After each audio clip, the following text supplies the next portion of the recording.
The Board of Trustees of the Lamar Consolidated Independent School District is called to order at 6:30 p.m. This is the special board meeting being held on August the 6th, 2020. We have a quorum with all members present. We will open the meeting with a moment of silence to observe as you feel appropriate.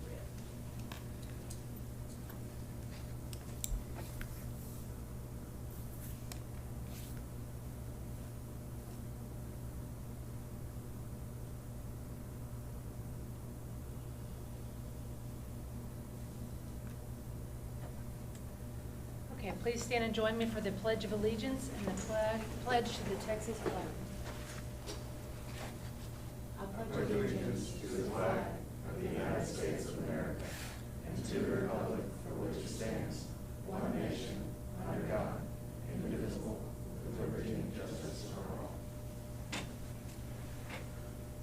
Honor the Texas flag. I pledge allegiance to Texas, one state under God, one and indivisible.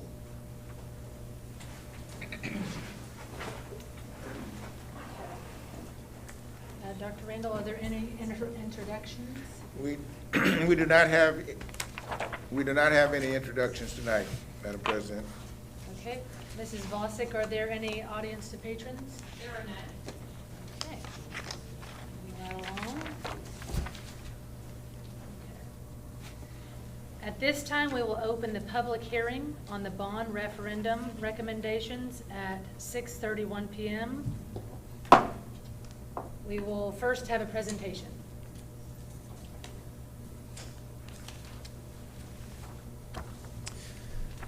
Okay, good evening, everyone. We're going to have a public hearing on our bond 2020 process. And we'll pull it up for everyone. As you all know, that we have been on a 3-year bond cycle in Lamar CISD for the past several years. And beyond that, we've also had our long-range facilities master plan that was completed over the previous 13 months in the March-April timeframe. Beyond that, we also have our annual PASA demographic report, which we'll pull up here in one second. But Lamar CISD has often been a top 10 fast growth district. We referenced the 3-year bond cycle. We talked about the long-range facilities master plan. And we talked about how the district is now a top 5 fast growth district. For those who aren't aware, there are roughly 1,000 school districts, a little more in the state of Texas. So to be in the top 5, there is a lot of growth that is occurring in Lamar CISD, which would necessitate bonds. We will need 3 additional elementary schools by 2024. Additional high school and junior high is projected beyond Randall High School and Wright Junior High, which are currently under construction. We do have a Citizens Bond Advisory Committee process in Lamar CISD, which included 61 committee members, and that process wrapped up after 6 online meetings. Just to refresh everyone's memory, there was a meeting on April 27th, May 4th, and May 11th, and that's where they reviewed the expectations, the district documents. They went over staff presentations, reviewed a Q&A list, reviewed the district and committee project list, and ultimately a survey was created by that committee. Then they had 3 additional online meetings, May 18th, June 1st, and June 8th, where they reviewed the survey results they put together, discussed the district and committee project list, continued discussion to reach consensus on the projects and the online polls, and ultimately on June 8th, they finalized their recommendation for the Board of Trustees. The initial district recommendation or needs assessment that came to the Board of Trustees prior to that process was right at $876,989,154. The committee did add some items to provide additional equity among those existing campuses, and they removed the orchestra rooms, they removed the event center, and they reduced land from that proposal by $4 million. This is what you'll find online if you go to the bond page currently, and this is the Citizens Bond Advisory Committee recommendation as it stands at $762 million, $148,320. If the school board were to move forward with this exact recommendation, it would be broken up into 4 separate propositions. Prop 1 would include school buildings and many of the traditional things that we would typically vote for prior to the most recent legislative session, and that would be just over $622 million. Prop B would be for our practice pools, at just over $31 million. Prop C would be for a district stadium at just over $93 million. And Prop D would be for technology equipment for the district at just over $14 million. So with that, I'm not sure if this would be the time for any public questions or board questions. It is. We're happy to answer those. So board members will have time for discussion during the action items part of the agenda. And with that said, are there any comments from the board? I would like to reiterate what I said a couple of meetings ago, is that because of the constraints of the COVID-19 that's put on society, I was watching those bond meeting, committee meetings as a dual hat, as a board member with interest, but as a taxpayer as well. And I was extremely frustrated with the process. And I don't feel like it allowed for a proper interaction amongst the members. And I just wanted to reiterate that in this meeting. I did not like how it was run. I did not like the process itself. Any other trustee comments? Okay, so do we have any comments from the audience? We do not. No comments from the audience. Okay. So if there's no further comments, we will close the public hearing on the bond referendum at 6:36 p.m. All right.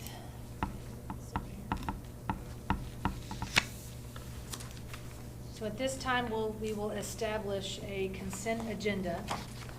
The board creates a consent agenda, which are items board members feel that there is no need for further discussion. For the consent, I'll go over the items for consent agenda. So the first is item 6A1,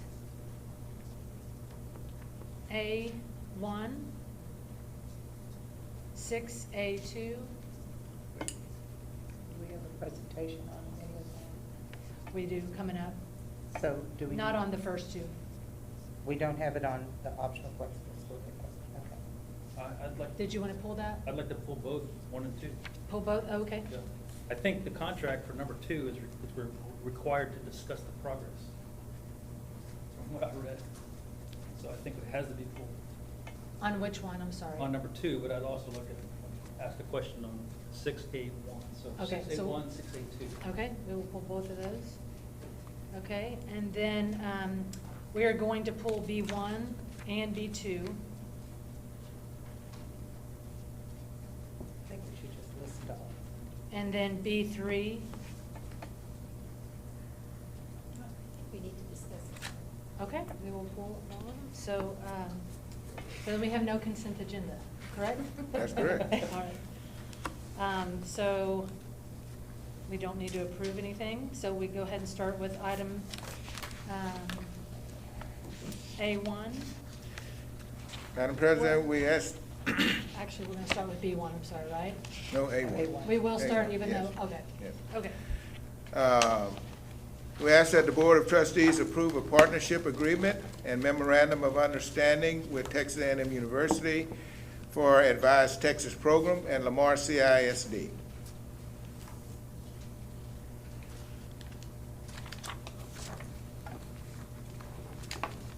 Sorry. You just need a motion. I'll make a motion. You make the motion? Okay. I'll Anybody second it. Okay, Ms. Bronzell?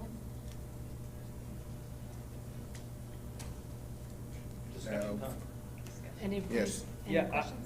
the specifics are very different than the EOS program, but the outcome seems to be the same, and I'm just kind of wondering what the difference is at the end of the day between this program.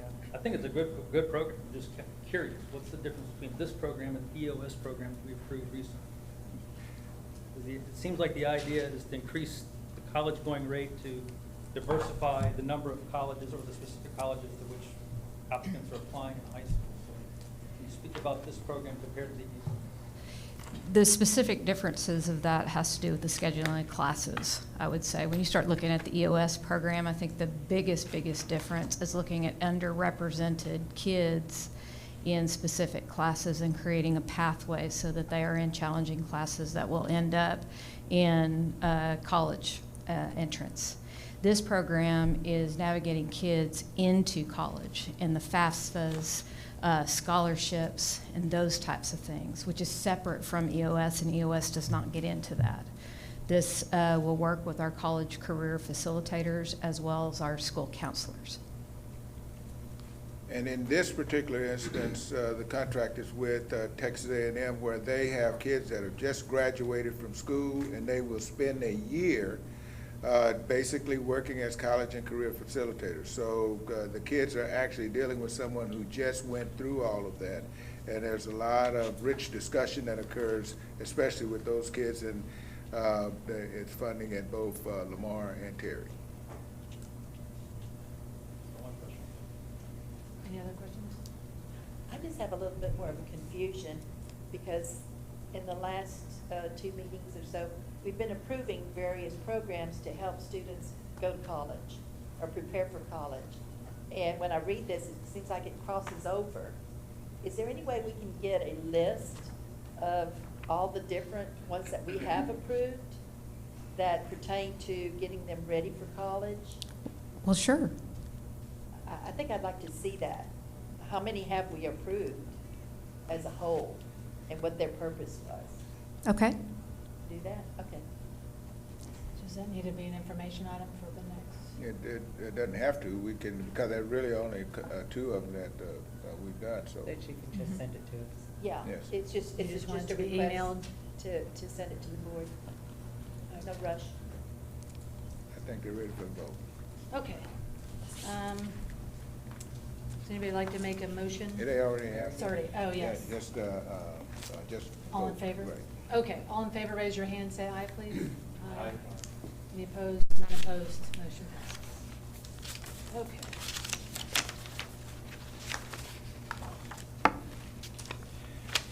Next item on the agenda, we ask that the Board of Trustees approve a continuation of the optional flexible school day program that has been piloted jointly between our high schools and 1621 Place. I'll make a Would motion. you like to make the motion? Okay, anybody second it? Mr. Hunt seconds the motion. Who would like to start? Well, I was just reading the contract, page 17 of the board book. It says, Board of Trustees of the school district must discuss the progress of the program before approving the program and applying for to operate this program. So what is the progress of the program? So this is our 1621 for anybody watching that might not know. That helps kids that are at risk for dropping out of high school to complete high school at a program for folks that are age 16 to age 21. That is correct, yes. And I do have a presentation. Good evening, Madam President, members of the Board of Trustees, Dr. Randall. We are here to share information about the optional flexible school day program, and this is also part of the public hearing.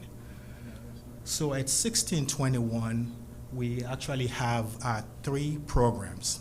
The first one is the diploma program, and this is for students who are very close to meeting the graduation requirements. To qualify for this program, applicants must have earned a minimum of 12 credits. Students in this program take classes at 1621 from 8 a.m. to 12 noon.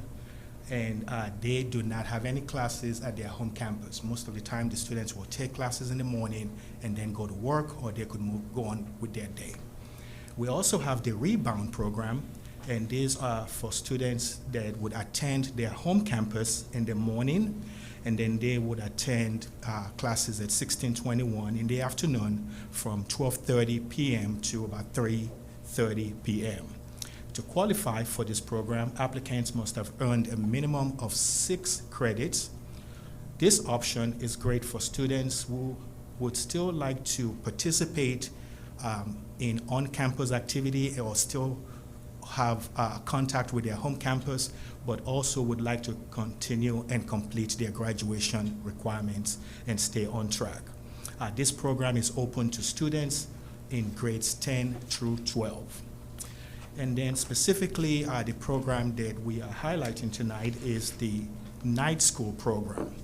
And this is typically for students who are in need of a more flexible school schedule due to work or family obligations. Students will attend classes on Mondays through Friday from 2:30 p.m. until about 6:30 p.m.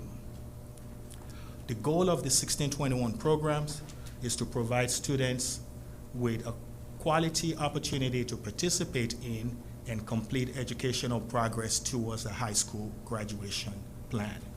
Also to promote student success through an alternative instructional methodology and also mentorship.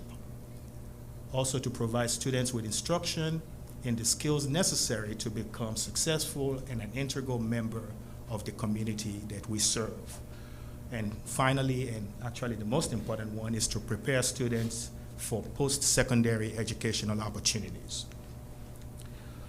In our night school program, this is a program that we're very proud of because a lot of our students that attend this program are at-risk students. This year, we actually had about 61 students that were served through the night school program, and 33 of them graduated. And this is one of our biggest highlights because if you look at the numbers, the program started in 2008, and it has increased in terms of the number of students that are being serviced every year, but also, most importantly, the number of students that are actually completing and graduating out of this program. So at this time, we will take any questions that you have. I also would like to introduce and welcome our proud principal at 1621, Dr. Melissa Smith. Good evening, everyone.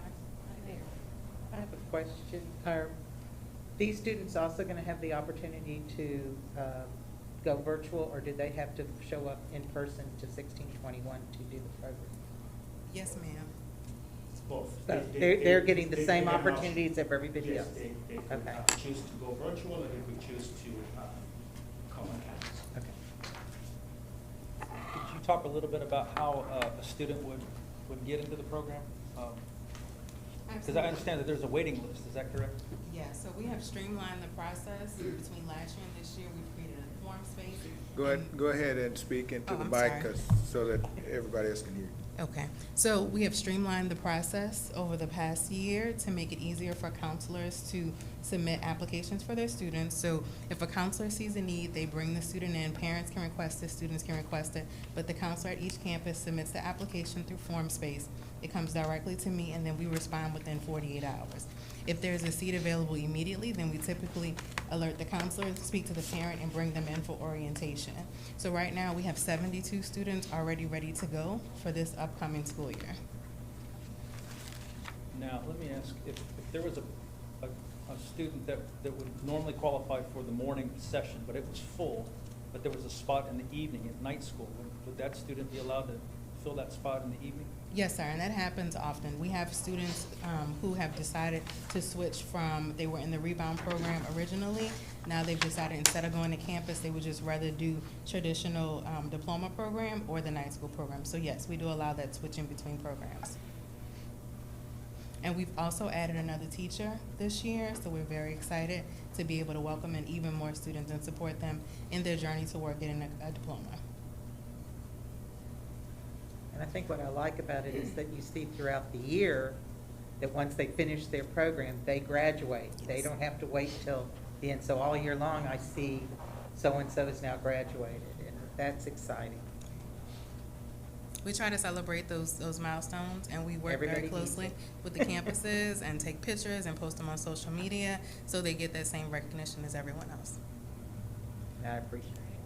Thank I was you. talking to a parent not too long ago, and they were bragging about how much they appreciated that program, so well done. Thank you.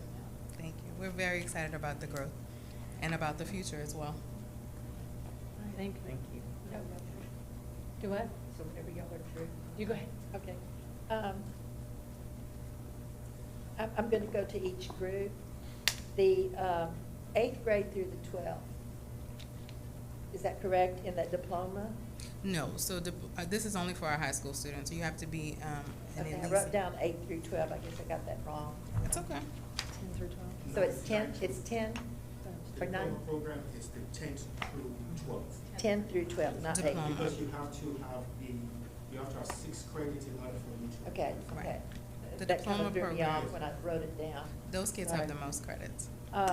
On the rebound, if those students are there in the morning on the campus, why are they having to go off the campus in the afternoon?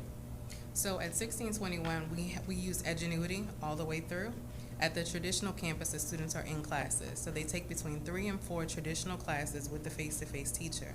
When they come to us in the evening, then we have classes loaded in Edgenuity. So our milestone is 10% a day. We push all of our kids to get a minimum of 10% a day, which is very attainable. And then if they meet that, they are able to get at least a credit and a half ahead. Okay. Do they provide their own transportation in this particular group? Some of them do.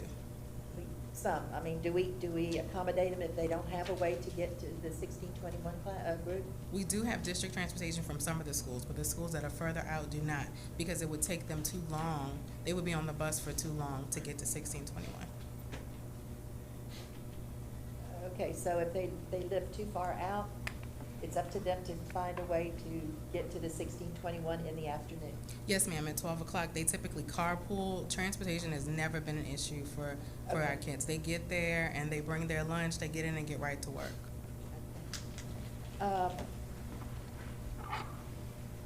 The night school, this program is through the age of 21. Typically, do the ones that are 19, 20, 21, do they typically go to this night school? Yes, they do. They're not Mhm. integrated with the younger students? Okay, and then, actually, I have the other question, I don't know if this is the right to do it or not, but in the bond, we're proposing to add or extend the 1621 building, the structure, is that correct? How many students do we have, like, during the day, on average, in that building? So currently, well, I'll talk about last year. We had 3 teachers, and so there was a max of 15 per teacher. And so we've added an additional teacher this year to be able to service more kids and upped our teacher ratio to 20 to be able to service more kids. So what you're referring to in the bond is there were 3 classrooms originally proposed, and then we added that additional teacher. Okay, so it's set up initially to be moved to the location on 36. Yes, ma'am. Correct? Mhm. With the 3 teachers with a ratio of 1 to 15. 1 to 20 now for this school And year. now it'll be 1 to 20. Yes, ma'am. But we're being asked to increase the size of that building for another 20 students? So what, originally when that was proposed, we only had 3 teachers, Uh-huh. and now we have 4. This school year, we're starting with an additional teacher, and that teacher is a special education teacher, because previously we didn't have anyone on site to be able to service those kids. So now we can bring in more kids, and even students who need accommodations, who need a little extra help, we'll be able to service them through our special education teacher. And with additional space, we'll probably have the opportunity to be able to add and service more students Correct. as well.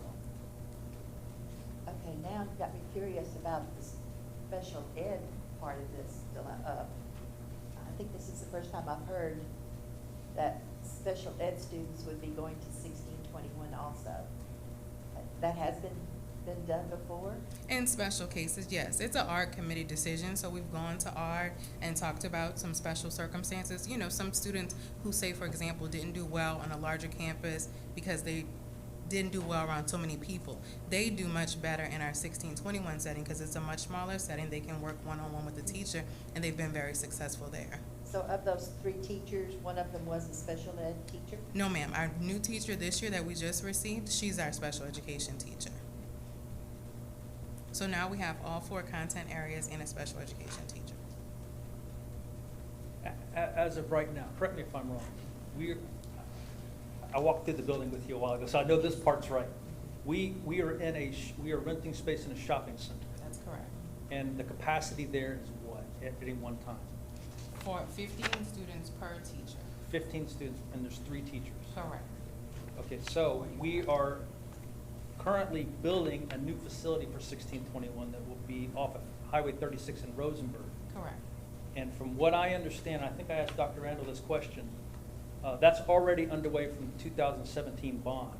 What the bond committee for 2020 is doing is adding an additional $2 million to the structure that it will be renovated soon or built soon. And that will bring the capacity up to what? That will If that's approved. If we're able to add that additional 2 classrooms, Yeah. then we'll be at 5 teachers versus 4, so 100 students. If we keep the 20 to The ratio. 1 ratio. Yes. But if there are need for us to increase it, we could increase the number of students and then add additional teaching units for teachers to be able to provide that support. And the logic behind that was our waiting list. You know, we have kids who want to get in, who counselors email us and say, this kid really needs the 1621 program. Last semester, we had a young lady who needed to graduate because she was going off to the military and she wanted to graduate early, but we didn't have space because of that ratio. So we've increased that ratio, we've added this new teacher, and with a new space, we will be able to service more kids. What I'm wondering, with all the COVID virtual teaching going on, it seems like it might be here for a while, virtual teaching, and I'm wondering if we could not accommodate some of those students virtually instead of in the classroom. And I know you can't necessarily answer that right now, but that's in the back of my mind.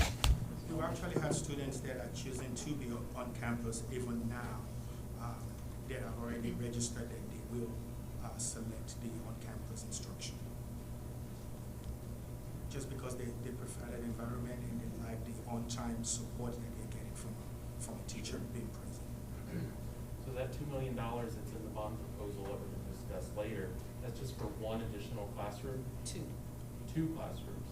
So why would we only be able to add 1 more teacher if we're adding 2 classrooms? Maybe I misunderstood. So originally, when that bond was prepared, we only had 3 teachers. There were no plans of adding an additional teacher. So this year, we got a new teacher. We had to take our conference room and turn it into a classroom. Okay. And so then when we move into the new building, if everything stays as is, we will have 4 teachers and 3 classrooms. So we will have to figure out logistics of our 4th teacher. Okay. So basically, you're trying to plan for the future of what things will be, because you don't see this program slowing down. Yes, ma'am, correct. Yeah, so I'm thinking, okay, the building, the diploma group, they stay all day, No, ma'am, they leave at 12 o'clock. they leave at 12. Yes, and that's when our rebound students come in. Okay, so then your rebound are taking that 20 students' places from 12:30 to 3.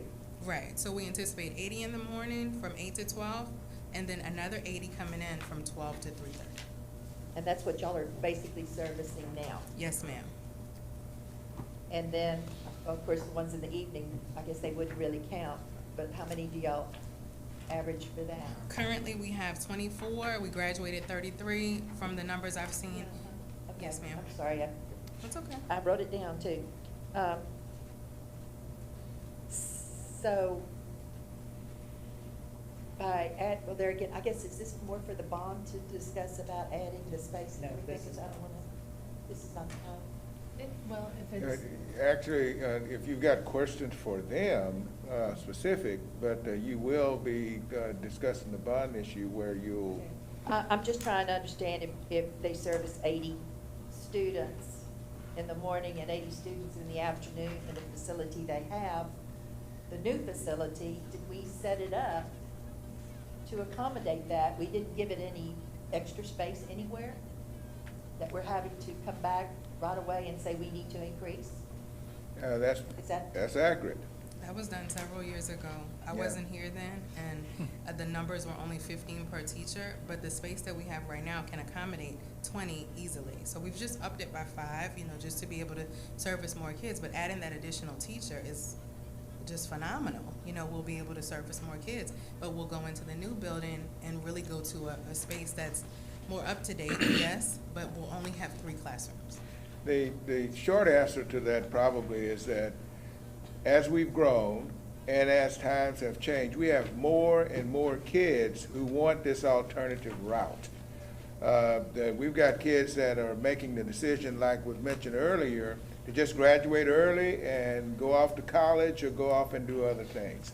And I think that when we initially started that conversation, the recommendation in that bond was adequate for what we were doing then. But now, we are already looking at, and sometimes when you do really good work, you attract even more students, and I think that's what you're seeing right now.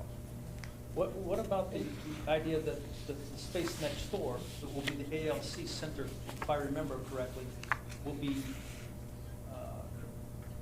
empty in the evening? Is that not correct? So you'd have, I don't know if it will be the same physical structure or not, but you would have a portion of that campus that will not be utilized in the evening.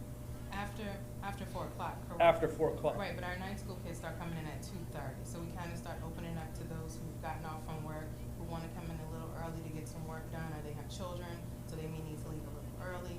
We make it a little flexible for them. The ALC campus, that will be serving kids from 8 to 4. And the 80 students that we talked about right now, those are students that come from 8:30 to noon and also from 12:30 to 3:30. So that is the morning part when ALC is also having their instructional program going on. I'd like to go back to the special ed program. Try to put it into words. You're not going to be able to use the ratio, that 1:20, in a special ed program. No, ma'am, that's our max. That's our max capacity is 20 per classroom. And But for a special ed, well, it's not gonna just be a special education classroom. We'll have a special education teacher there who can work one-on-one with kids who need inclusive support. I think that now we're talking about kids that may be being served under the special ed umbrella. That does not mean that you have kids that maybe the type of students that you're referencing right now. They may be, during their art, have some specific things that they would focus on. And by having the special ed teacher there, they can provide support for those kids, and they have the expertise to be able to do which that. could be the 504. That's correct. Behavior type. These are kids that would be served in our inclusion classes. They're in regular classrooms, and they're being supported by inclusion teachers, special ed certified. So they're served in the general ed classroom, but they're provided through their ARD expected minutes or supports from an inclusion teacher. So they have co-teachers in the classroom. And what this is enabling is that now we will have a teacher that will provide inclusion support. And then they will troubleshoot any different as far as the ARDs, but this is not a self-contained program where kids that are served in a self-contained environment, most likely an ARD committee would not recommend a placement of that nature. Is that? Yeah, that's perfect. Okay. I understand that now. All right. Inclusion. All right. Inclusion. I appreciate that. All right. And I too say, 1621, I have heard nothing but good comments about the whole program over all the years, even when my son was in high school. Some people actually, that's what they chose because they could also go to work. Yes. And help their families. Yes. So as long as we can concentrate on that specific group, good work. Appreciate it. Any other comments, questions? Okay, so take a vote. All right, please raise your hand and say aye. All in favor? Aye. None opposed? Motion passes. Motion carries. The next item, Madam President, is a budget update.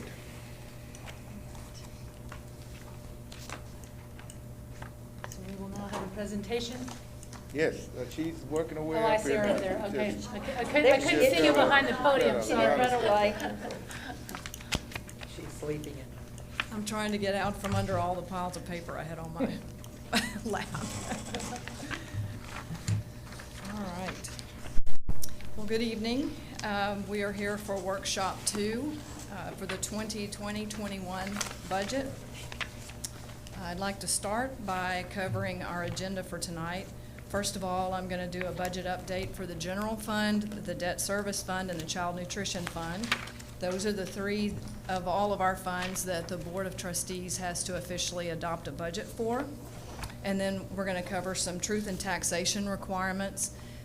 The main purpose of the agenda item tonight is to establish the date of the meeting where you will vote on the tax rate that we're going to publish or establish, as well as discuss the budget. And then you'll also vote tonight on the tax rate that we'll publish in our notice. I'd like to start with the general fund. The revenues in the general fund total just over $337 million estimated for 2021. Local revenues are at $178.287 million, roughly 53% of the general fund budget. The local revenues include property taxes, which is the biggest category, penalties and interest, tuition, investment earnings, athletic revenues, donations, and miscellaneous other items. State revenues are totaling $154.688 million, or right at 46% of the general fund. Most of that comes from our state aid, and then also the TRS on behalf payments that we have to book. Federal revenues are about 1.2% of the general fund budget, right at $4 million. That is mostly made up of SHARS and MAC, which is our Medicaid funds, and then also some support for ROTC. Under the category of property tax revenues, I'd like to cover a little of the basics there. With the growth in the area, property values this year as of certification are up about 9.26% over last year. Last year we grew at 7.57% and roughly 3.5% the year before, 5.5% the year before that, and about 9.5% the year before that. We received our certified values as of July 20th. And also the chief appraiser's estimate, reasonable estimate of value for properties that are under review. Those properties are still under protest by taxpayers, and the ARB, the Appraisal Review Board, is actually still looking at those. As of July 20th, we had $404.9 million in freeze-adjusted taxable value. That's still under consideration by the ARB, and that was just over 4,000 accounts. Our net taxable values that are adjusted for freeze values for over 65 taxpayers and disabled persons total $16.89 billion. Our taxable value for budgeting is sitting at $16.87 billion right now. Current year taxes are estimated at just over $172 million for the general fund. Delinquent tax collections are estimated at $1.6 million, $900,000 for penalty and interest, and then your total is $174.6 million. Next is a comparison calculation of tax revenues within the general fund only. Last year compared to the 2021 preliminary. You'll see at the top our estimated value of $16,869,912,777. Our proposed tax rate for the general fund is 0.9191, or just at 92 cents. Freeze taxes right now are about $19.7 million for the general fund. Of course, we allocate those between the general fund and the debt service fund. We're using a tax collection rate of 98.5%. So this year's levy for the general fund piece would be at $174.7 million, and collections, which are actually what we budget, is at $172.1 million. This is the revenue summary. You'll see the $174.6 million at the top in property taxes. And the next largest category is, of course, your state aid, and it's right at $140 million this next year.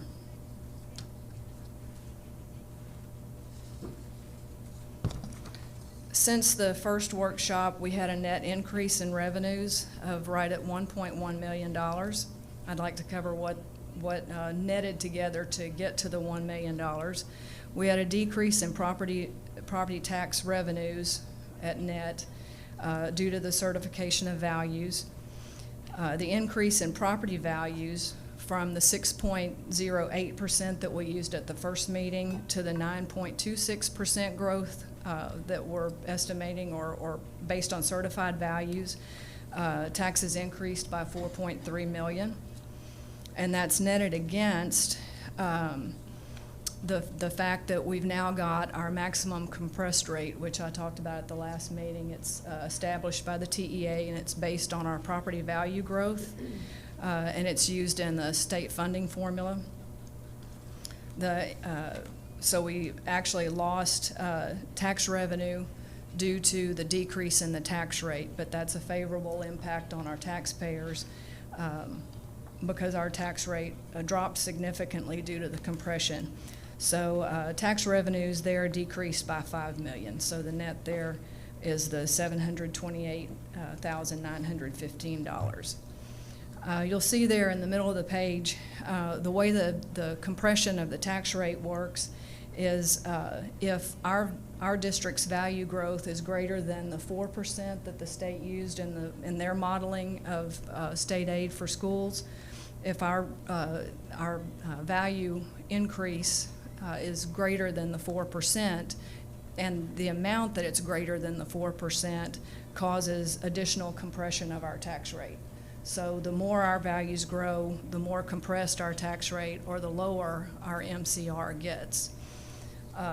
So we resulted in the 0.8691 Tier 1 tax rate. And then the increase in state aid is a result of about 4 different things. We had various program revenue adjustments of about $1.365 million. We decreased Tier 2 revenue by about $147,000.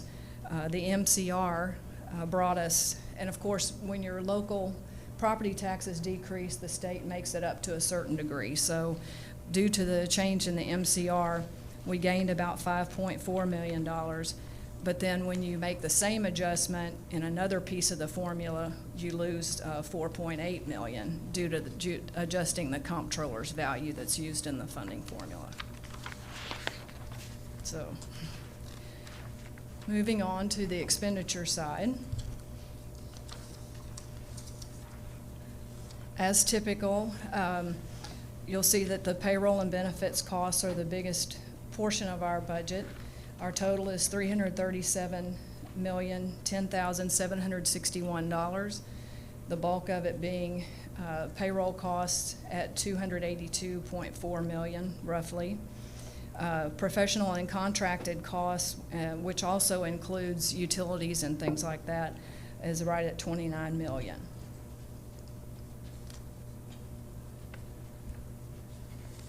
Changes since the last meeting in our expenditure side, we've increased expenditures by roughly $751,000. We adjusted for changes in estimates. Probably the biggest change that we've had since the last meeting was through the first part of our budget process, we base the salary budget on existing salaries and projected raises and things like that. And then at this point in time, we actually run the projection through the system, update the employees, roll people from last year to this next year, and come up with the actual number that it's going to be. So when we transition, that's a big piece of the change. Departments refine their budgets, and then we also added some resources for pandemic response, like buying wipes and disinfectants and things like that. Of course, we'll continue to review budgets up until the day we adopt the budget. The big ticket items, as I mentioned before, the biggest one, of course, is salaries at $233.385 million. We have a salary increase included there of right at $6 million. It's 2% roughly for teachers and a 2% of midpoint for everyone else that's not on the teacher salary schedule. And then we had TASB adjustments based on the TASB study. Benefits and allowances are right at $49 million, which includes the expenditure side of those TRS on behalf payments. So it's $15 million on the revenue side and the expenditure side. Our utilities are just over $9 million. Fuel, $1.68 million. Technology is roughly $7 million. Property casualty insurance, $1.82 million. And our CAD and our tax collection fees are $1.84 million. At this point in time, we have a balanced budget for the general fund, and I can answer questions at this point if you have any on the general fund. I have a question. When you mentioned on page 7, under the big ticket items, you said the TASB adjustments. What does that mean? We had a TASB salary study earlier in the year, I guess January, February. I don't remember. Right. Pre-March, honestly. Right, it does seem like a long time ago. They typically look at all of our positions, compare to market, make adjustments, recommendations for things where they feel we could be more efficient in our compensation plan. And so the results of their work is also represented in the compensation plan that's further down in the agenda tonight. Great, thank you. Any other questions?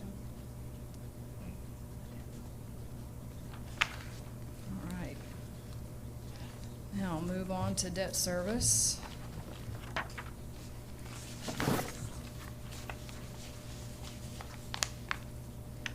Again, our debt service budget is mainly established to pay the principal and interest on outstanding bonds.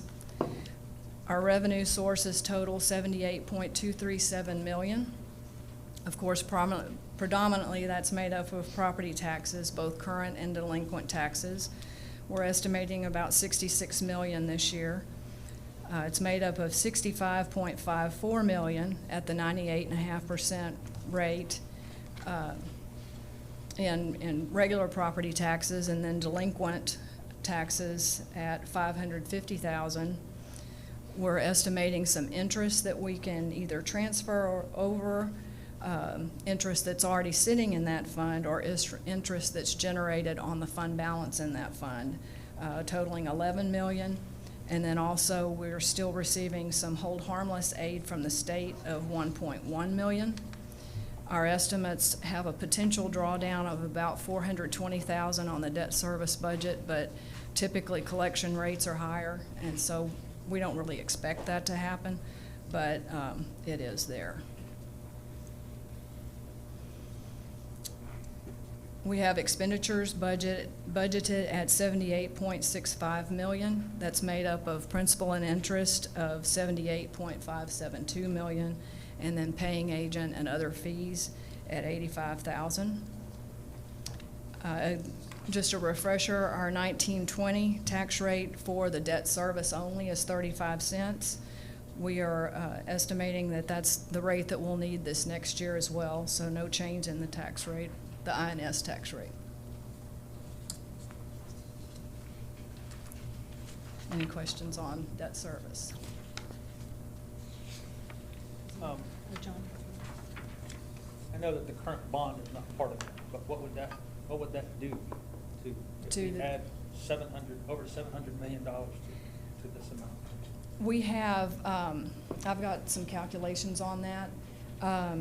We have about 3 cents that we're probably going to need to levy on the outstanding bonds right now. But if values grow as significantly as they did this year, that won't actually happen. And based on interest earnings on capital projects, that might also offset our need to raise the tax rate. At this point, for this past bond election, we haven't had to raise the tax rate at all, and we're hoping we can continue to do that, especially if we sell bonds only when we need them. And the new bonds is an authorization, so that means that it won't even occur until the bonds are sold. And it's at that point in time, it would either hit the tax rate, or all of these things that she just mentioned could offset it. Right. And the new bonds is an authorization, so that means that it won't even occur until the bonds are sold. And it's at that point in time, it would either hit the tax rate, or all of these things that she just mentioned could offset it. right? We're looking at probably at least 3 sales, potentially, in the bond we're gonna discuss, so it's spread out over quite a number of years. So there's lots of years for value growth to offset that.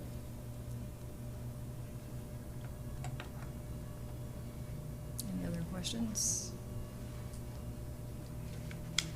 Here's our tax rate history.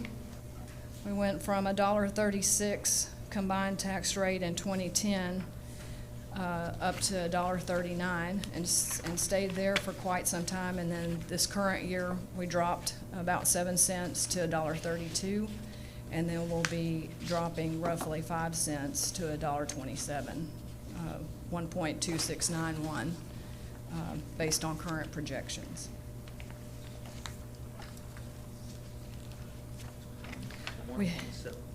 127 is the proposed rate. Yes. From down from 1.2691. Not quite 1.27. Yeah. Right.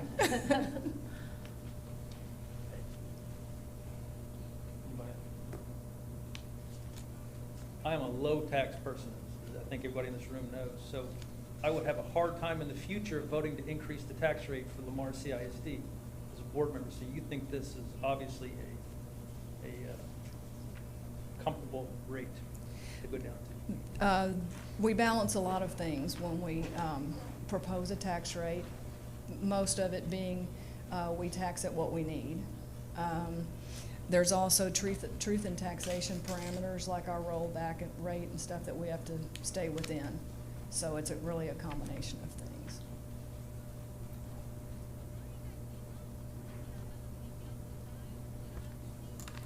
I'll make a comment. I'm from the old country, and when you take taxes and you lower them, there is a time that it will go up. And I'm always concerned about people getting very excited, and we're here at 1.27 sounds great, but we are going to have to be increasing. So is there a way of preparing, or just saying, okay, we're going to be able to do this with the understanding it is going to be going up eventually? Well, we've always tried to maintain a level rate and tried not to jump around, up and then down. And so we're hoping that with our projections, we're projecting about a 6.5% growth rate, that we'll be able to maintain this rate. Again, the bonds only impact the INS side of the rate, so that's the 35 cents. But historically, I guess this is 9th year, or? I think it's the 9th year, yes. But we dropped. 8 years flat, this past year down, and now we're recommending also the same thing. So while the thought is that it's gonna go up, we've been very fortunate to be able to keep it flat, the rate itself, and that's what the board is adjusting. Now, values and those types of things, that's not within the control of the board, but the rate is. And this board has been pretty consistent with, so far, a lot of it is managing. There are a lot, if you follow Jill as she went through all of how the numbers are created, you've got to take and manage each one of those, and then make sure that you're making recommendations that ultimately, because what you don't want to do is go up 3 cents and then next year down 2. And you're always fluctuating. So fortunately, we've been able to kind of keep it at a flat rate. If I'm understanding, we're dropping it from 1.32, we're dropping it down to 1.27. And the bulk of, we're not changing the interest and sinking fund rate, which is the debt service rate. So the bulk of the decline is because of state law and House Bill 3. It's the M&O rate that's dropping of the combined tax rate. And it's because of that tax rate compression that I was talking about. So we've gone from 93 cents to 0.8691 is our MCR. So that's where that decline is. And I didn't answer your question. The 762 million, you were asking what the rate was. If we did the number that was recommended, it's 8 cents on that. but that's over time. That's if we have a 6.5% growth rate. If we have a 9% year, like we did this year, you know, continually, we won't have to raise it that much. So the public should understand that Lamar will be lowering their rate, but their tax bill could potentially still go up because of what the Central Appraisal District has done. Their valuations have gone up because of an entity that's not associated with Lamar. And as a result, they could possibly pay more.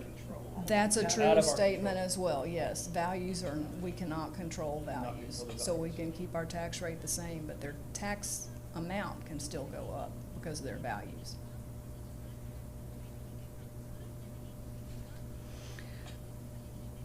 Okay, back to the tax rate. You've got a two-part tax rate. If you look at the current 2019 tax rate that's financing your 2019-2020 budget, it's broken down 97 cents for M&O and 35 cents for INS, which is the debt service rate. The proposal for this next year is .9191 for M&O and then 35 cents for INS. The M&O rate of roughly 92 cents is made up of that MCR that's roughly 87 cents, 4 cents in Tier 2, which is the enrichment pennies that you've had. Like our M&O rate this year is 97 cents, but it's really 93 plus 4 pennies. So it's the Tier 2 pennies are the same 4 pennies that you've got levied now. And then House Bill 3 gives us the ability to access 1 more penny with unanimous local board approval for this year. And then, of course, interest and sinking at 35 cents for a total of 1.2691. Truth in Taxation requires us to calculate a voter approval rate, and the rate there, 1.38394, is the rate we've calculated. And then we also have to, we will be sending a notice to the paper tomorrow morning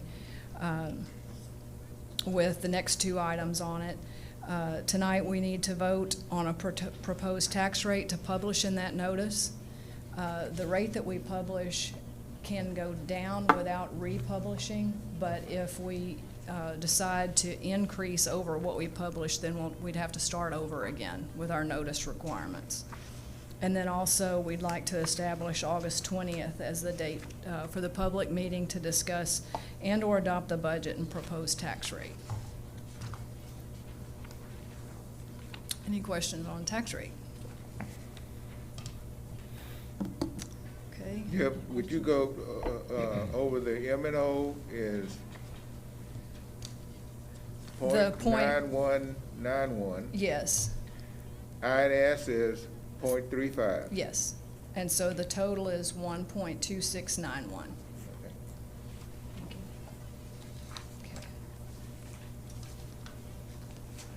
Child nutrition.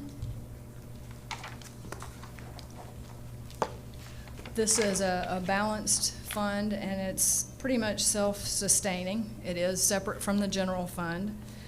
This year, well, most years, the revenues are generated from the same sources: breakfast and lunch sales and federal reimbursements.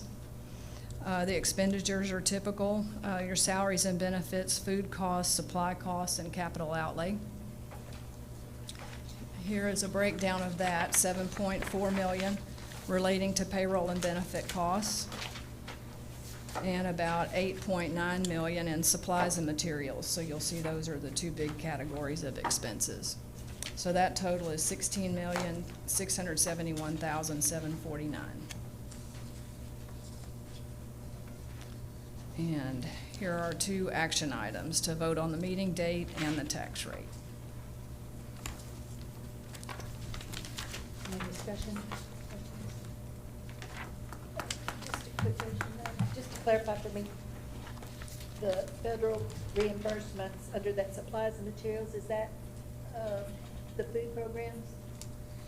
Are you on 13, well, Actually, I went to 12 where, when it said federal reimbursements. Is that, the food program, the CHCFP? Are you you're in the child nutrition, Right. right?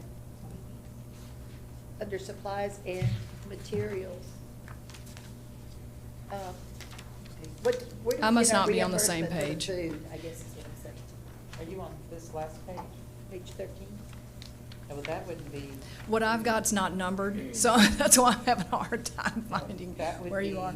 the, Child nutrition expenditures under supplies and materials, it's 8,874,000. Okay, so Is that food, the supplies? and that, yes, materials? it's food and paper goods and things like that, yes. Okay. On the food part, we are with a food program from the federal, and that's what the reimbursements. Yes. Yeah, that's what, in the revenue side, yes, Uh-huh. yes. It's reimbursements under the National School Breakfast and Lunch Program Okay. and the CACFP.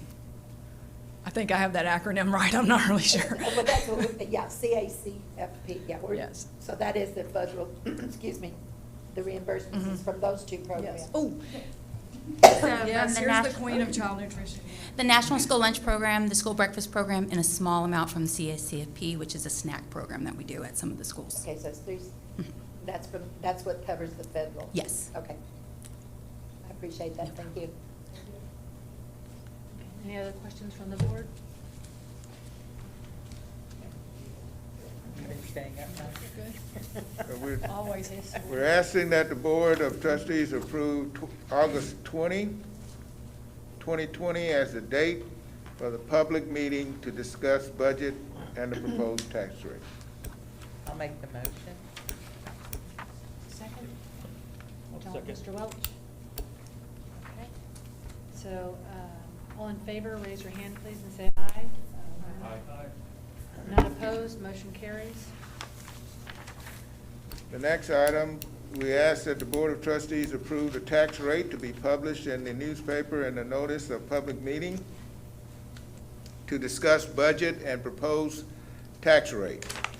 M&O of .9191, INS .35, for a total of 1.2691. Do I have a motion to approve the tax rate to be published in the notice for the public hearing? Ms. Kaminsky, second. Mr. Hunt? All in favor, or any discussion? Okay. All in favor, please raise your hand and say aye. Aye. None opposed, motion carries. Madam President, the next item is we ask that the Board of Trustees approve the order calling a bond election on November 3rd, 2020. Do I have a motion? I'll make a motion. And do I have a second? Second. Mr. Hubenot? Do we have any discussion? Is Mr. Fairless here? He is. No, go ahead. Ladies first. No, I want to hear yours. Mr. Welch, go ahead. Well, from what I understand, there is some outstanding money left over from bonds going back in Lamar CISD back to 2005 forward, and that's not earmarked, and that's roughly $1.2 million.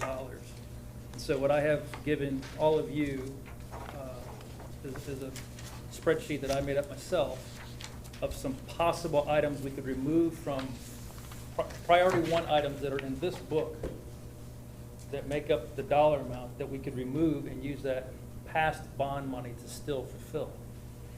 I'm also suggesting that we move from a concrete stadium to a non-concrete stadium, because I asked the question of Dr. Randall, what would a non-concrete stadium look like? And he gave me two examples that I looked up on using Google Maps of some other stadiums in the area. And those are Freedom Field for Alvin ISD and Randall Reed Stadium in New Caney. And I looked those up, and I'm telling you, those stadiums look just as good as the concrete stadiums, and it saves the taxpayers $5 million. And then there's another item I listed on the sheet that I gave you that I was wondering about. We're gonna build 2 new natatoriums, one at Terry High School, but the bond book asked for $44,000 to replace the exterior doors in the current natatorium.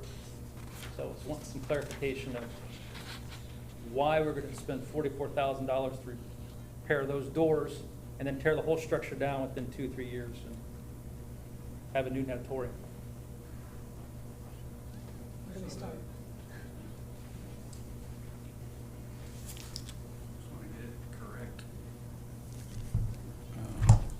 So the P1 that's in here at the existing natatorium, is that what you're talking about? Yes. Page, says 5.557. Okay, and I will tell you that now, we can reduce that if we're going to move forward with a new natatorium With the natatorium. at Terry High School. That is correct.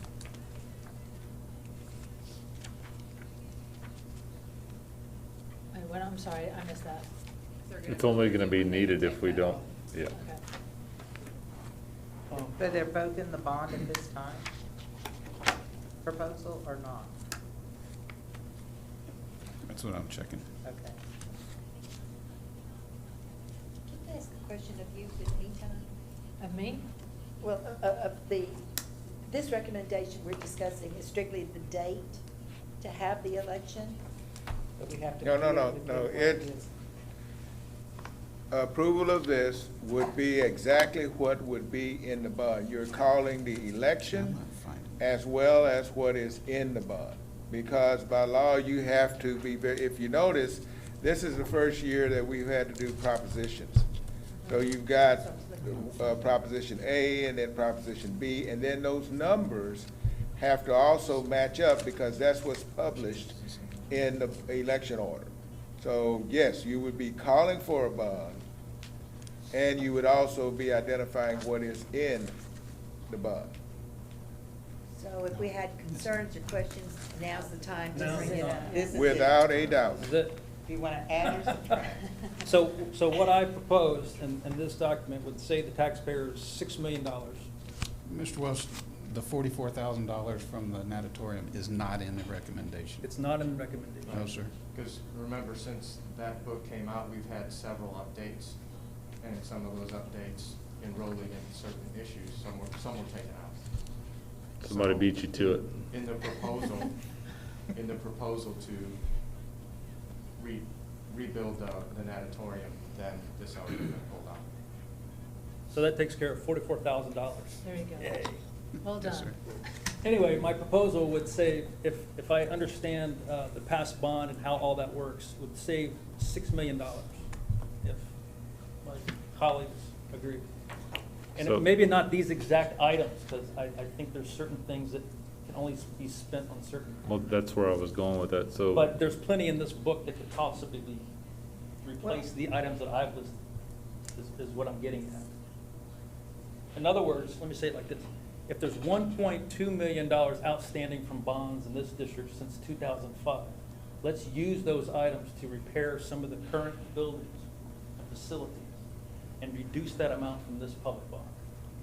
Well, as that sounds, and I appreciate what you've done here, correct me if I'm wrong, we have used bond money over the years when we look like I know we did it on fencing that we needed.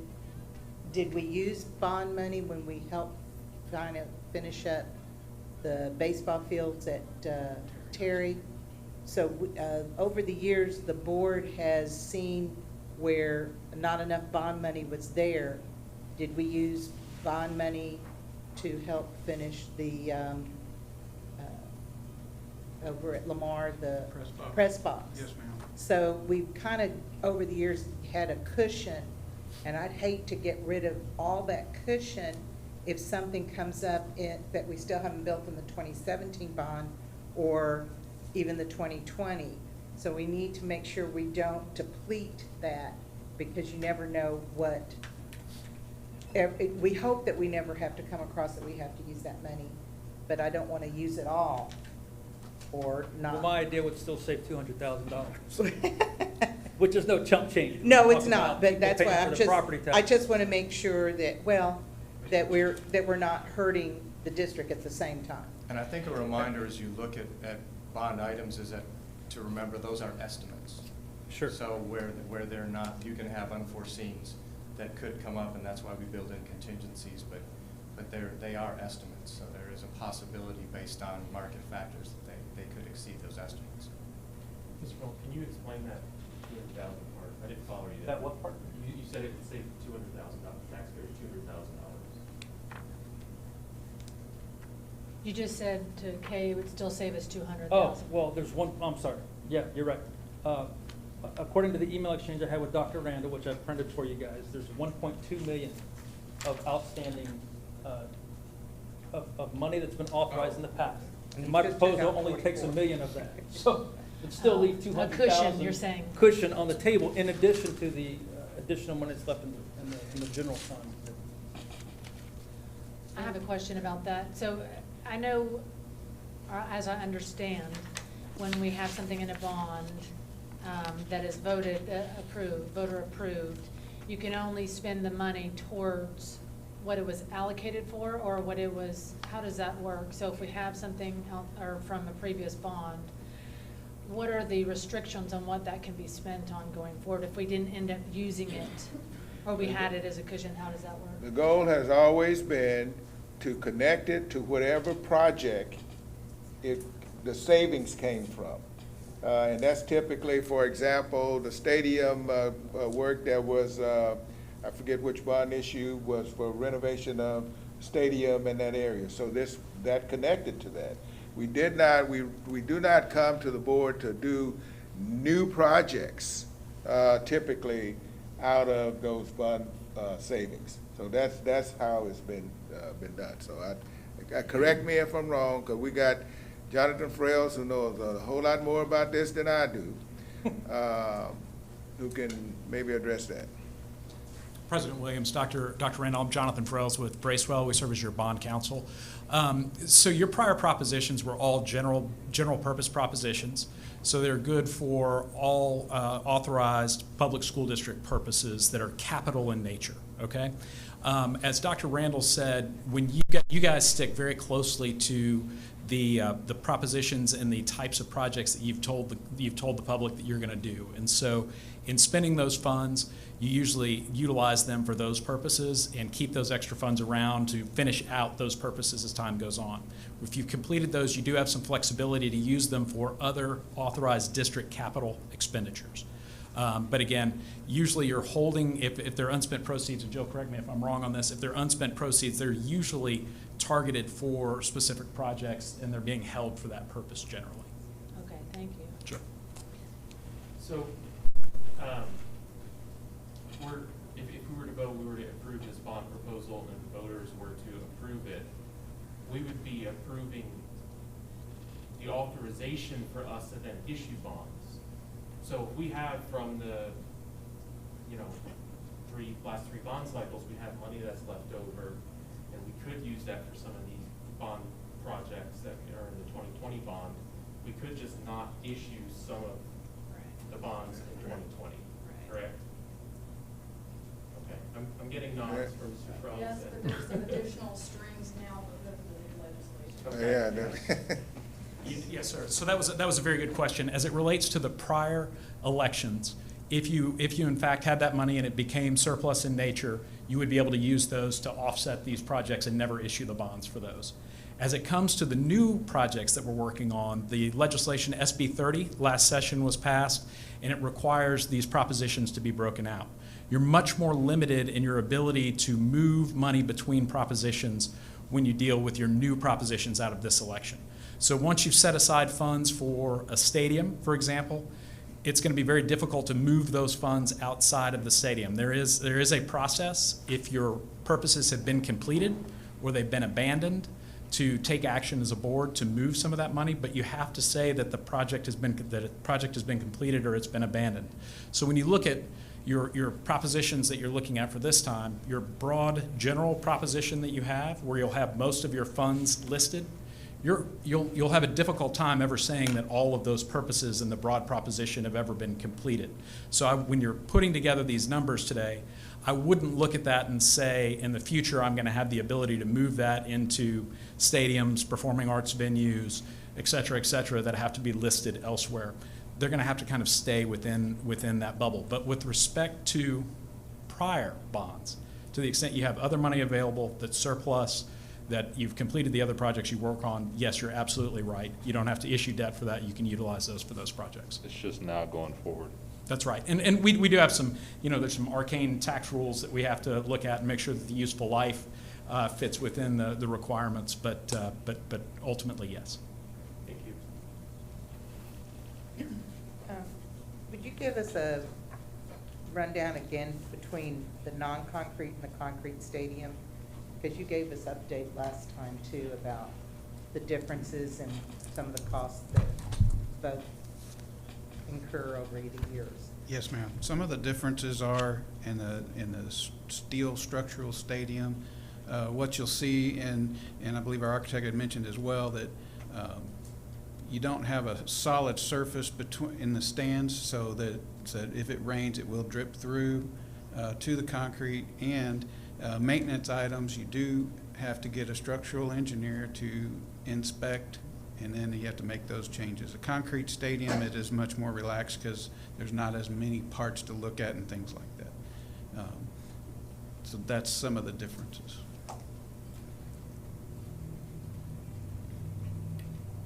So over the years that there can be issues, hopefully not, but there's more of a problem of something coming up with a non-concrete stadium than with a concrete stadium. Is that what you're? There are issues that come up with corrosion, things like that, that you have to watch for and you have to address. With the steel structure, then not so much with the concrete structure. I know that one's louder than the other. As the kids walk. Yes, the steel structure, you can do the rumble a lot louder. So. Long term, as far as the life expectancy and the safety of the stadium, you would lean more toward the concrete type stadium then? Well, I would, but Trailer Stadium's been there a long time too, so that argument may not be. It's just you got to keep up with the maintenance. Right. So there's still a longevity there. The longevity may be an issue, repairs. I don't know if it's going to be an issue. It's just something you have to keep up with, is the maintenance of it. What about the things like the press boxes and all that, like we're having to redo or update? Would that be an issue too? The press boxes will be generally the same size. I mean, it's like you had seen in the Randall Reed Stadium. They're a very nice press box. Those type of structures are still steel, but it's going to have the same type of deal what we're building here with our new one. So it's going to be very similar to both of those. Your biggest issues, the biggest changes from steel to concrete is your actual structure of the stadium bleachers themselves.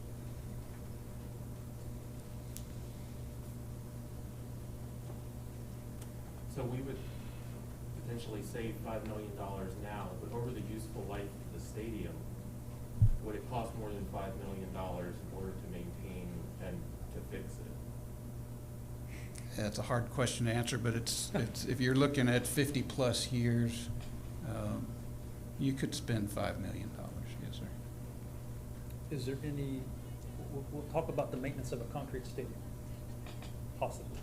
But what kind of issues would come up there? If it's a matter of spending $5 million now or more than that over the next 50 years, it makes sense to build the concrete now. Typical thing sometimes you see from a concrete stadium over time is you may need to periodically power wash it, just because it can develop mildew on the concrete. So there's periodic maintenance you're going to have on any structure, but those are the types of things you see with concrete or a stone structure is periodic cleaning. The steel structure, you're going to have periodically, just from wear and tear, you might have a beam here and there that has to be replaced. You may have some of the structure underneath that has to be looked at and cross members because of corrosion, whatever, have to be replaced. And so there'll be a time, and y'all have seen this one, we've had times where we've roped off certain areas where we've had to change some areas and some things underneath it. So those are the differences. The concrete stadium is much more robust, and the power washing is mainly the biggest thing. And that's more typically aesthetic than something that's structural. Good question. And so on the concrete, you said there would be no openings in between the seats. That's correct. So when you're So nobody's walking throwing stuff underneath, down on you. well, when you're walking underneath, the cold drink's not gonna fall in. You just think of it as it's like concrete stairs. Yeah, There's no gap. What about insurance, liability, and that type of thing? How much more expensive is something? Would it be cheaper to go to the concrete? The insurance is gonna be based on the value of the structure. Not the type? Okay.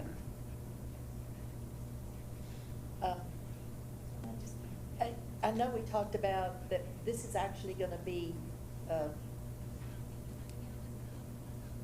for spectators, it's gonna be smaller, it's gonna service 1,000 spectators versus what trailer does now?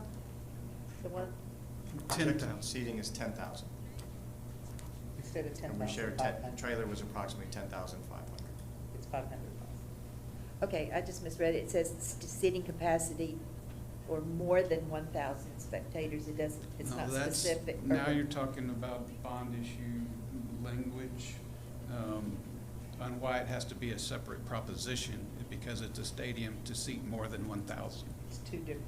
So, where would it be saying that it would have the capacity of being 10,000? In the specific bond line item. The line, in the line, okay, so what we're looking at here is not how it's going to be written. That's why it has to be in a separate bond Yeah. issue. So the proposition that would be proposed as currently written does not include a seating capacity in the proposition. It just refers to it as the construction, acquisition, and equipment of a district stadium and the purchase of the necessary site therefore. The 1,000 number that you're referring to is language from the statute that requires us to have that separate proposition. So that's why the language was listed. And if you're looking at your agenda item, we broke out the separate categories in the agenda item that you would have to list them for. But the actual proposition itself will not mention seating capacity unless that's something the board chose to do. So if it was decided to go ahead and increase it, that would be a possibility? Of the seating capacity? That's not, it's two different things. If you were wanting to increase it from 10,000 to 12,000, Okay. now that number changes significantly the cost of the stadium. And that's where, on the proposition C, instead of 93 million, they would have to come up with a number of what that would cost to go to a 12,000 seat stadium. So if I'm voting, I'm gonna be voting under the propositions That's correct. as worded as it is in here? Or is it Yes. gonna be more specific? Yes, ma'am. This is something that the board has some ability to affect. So Proposition A, as it's currently drafted, is statutory language that sets forth what it is that you would be voting on. So that language is out of the statute. Propositions B, C, and D are all based on the statutory categories, but you have the ability to add descriptive information if you would like to add additional descriptive information to those items. The thing to keep in mind is the descriptive information that you add becomes part of your contract with the voters. And so if you're overly descriptive, then you may get into a situation where you need to make a change, but your language is so prescriptive that you can't make the change that you would otherwise want to make. So there's a balance with making sure that the public knows exactly what it is that they're voting on, and then giving you enough flexibility to deal with unforeseen circumstances as that comes up. So long story short, outside of Proposition A, you've got a decent amount of flexibility in how you can draft that language. Thank you. This is the first time we've had to do it this way. Right. Yeah, Yes, yeah, ma'am. that's Yeah, why, so it's that's different. why It's all how new. is it gonna come over to the voters? when I look at this, it's vague, but it's necessary, so we do have that flexibility. I think a part of that comes from when the board calls a bond, then we do presentations, we have booklets, we have pamphlets, all of the things that's pushed out so voters can know what's in that proposition. Okay. That's one way of doing it. What Mr. Frails was talking about earlier, let's assume that it was a 10,000 seat stadium, and for whatever reason, escalation of construction costs and those types of things occurred. If we needed to make it 9,500 seats, we couldn't do it if it was in the proposition for 10,000. You'd have to start all over again. And I'll follow up. The district has always done information pamphlets on the types of projects that they're going to undertake. And this year, there's a new requirement under state law that each proposition have an information sheet that's associated with it that'll talk about the tax impact of each particular proposition as a standalone item and describe the proposition as well. You may not want to explain the project in that particular sheet, but I did want you to know that this year there's going to be substantially more information for the voters on each individual proposition as they go out. So hopefully there won't be confusion on those points. But again, as Dr. Randall mentioned, the district's always done an outstanding job of putting together information sheets so that the public understands. Have other districts started doing it this way, and have they had much confusion? Because this sounds like it could get kind of confusing. Yes, ma'am. That's a really good point. And so the first election to which this applied was the May election. And so everyone went through this part that you're going through right now and then promptly canceled their elections and didn't hold them in May. So we're all in the process of recalling those elections or extending those to this November date. And so this will be the first time across the state that people have been through this process. And you're right. I mean, there's a lot of confusion on what can go in different propositions, and making sure that we parse that correctly and place the appropriate projects in the appropriate propositions. And it'll be the first time that the voters see this, and it'll be very different from what they've seen in the past. And that's where, again, the information forms will come in very handy, and this additional information. But you are not the only people who are dealing with this and working through it. I can tell you from other districts that I represent, they've actually had much more challenging projects than y'all to categorize. And so there's been a lot of discussion, again, with the Attorney General's office and other items like that on how you actually make these propositions work. I do have a question as we go forward. To make Is it on the stadium? Because I have a stadium question. This is just in general, real quickly, and then let you go back to that. Okay. Because I have something that I might want to add, Okay. and you're trying to subtract. Do we need to vote on each little thing before we decide, or how do we modify and adjust what this is going to look like? So before we make a motion. Through amendments.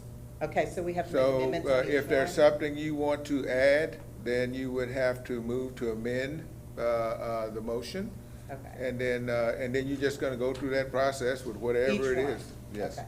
I just Am want to make sure I know the process tonight. And I'm trying not to jump out in front of Mr. Frail, so I'll let him. Okay. No, Dr. Randall, I think you're right. Another way that you can do it is if you've got multiple things dealing with a single proposition that folks want to talk about, you can have a list and discuss what it is you want to do, and then do an amendment that relates to a list of items that you may want to change as well. Okay, so we know what we're up to here tonight. So what is the tax impact if we do the concrete stadium versus, well, steel versus concrete? And that is hard to come up with, because it's just a small part of a big budget. It might be point. So every 100 million is 2 cents. Okay. So. So 1 cent approximately. Mr. Junti, I asked the question of Dr. Randall and told him that I was going to ask this question That's in the public. stadium, not the five. I had two people ask me the following question. One was on the bond committee and one's an employee in the district. Why our maintenance and operation department not capable? Why do they not go out and do such things that are in the bond, like the roof repairs, the painting in the district? There's a lot of buildings, and the pressure washing. Why are we waiting until a bond to do those things? And I think the answer you guys gave me was good. I'd just like the public to hear that. I think, and that's a good question. You know, our maintenance department is in place to maintain the facilities. Remember that doesn't mean that they do any type of renovations. The way the maintenance department works is they have their budget each year, and they start with that number, and they take a look at what the cost will be to maintain the district, just with average wear and tear. The other issue that school districts typically deal with as a challenge is with skilled trades: plumbing, electrical, HVAC, and roofing, to name 4. Districts, and earlier it was a TASB study was referenced where districts measure themselves against each other in terms of salaries, but school districts also for the skilled trades have to compete with the private sector. And in those areas, typically the private sector can compensate their employees at a higher level.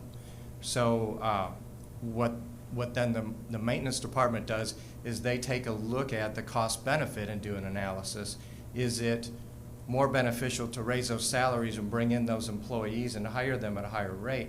Or does it make sense to go out for bid, find companies that want to do business with the district, and then we find one that's going to give us a really good service at a competitive price, and we move in that direction. I'll give you I was thinking about ways to make this kind of make sense. You know, we do have plumbers and electricians that work in our district. We had an elementary where a cast iron drain line partially collapsed about 100 feet.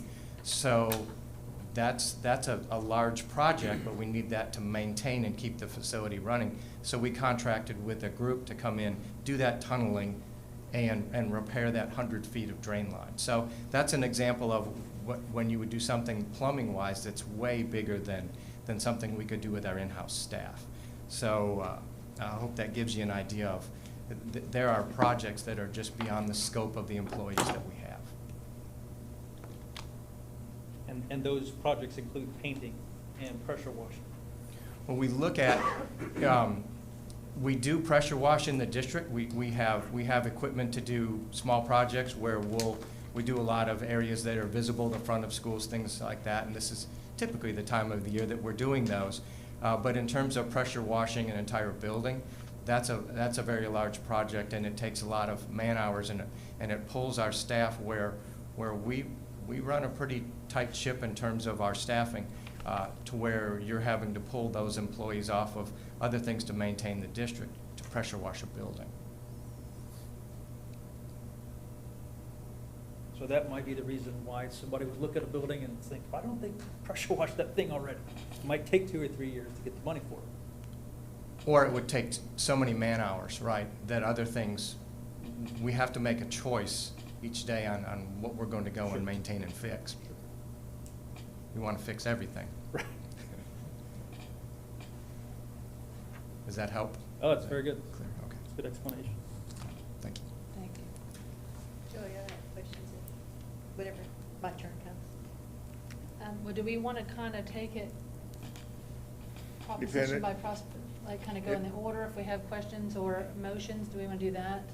It depends on the question. If it's clarifying, it may be appropriate to do it now. And then, so when you get started, because one of the recommendations that I would suggest to the board, I don't know how, there are a number of these, for example, and there are the first thing would be to make sure that we didn't have more like the natatorium issue, just to literally go down and staff take a look at these. For example, Foster High School, page 5.30, provides secure front vestibule, and it's been recommended removed from the bond. What is that?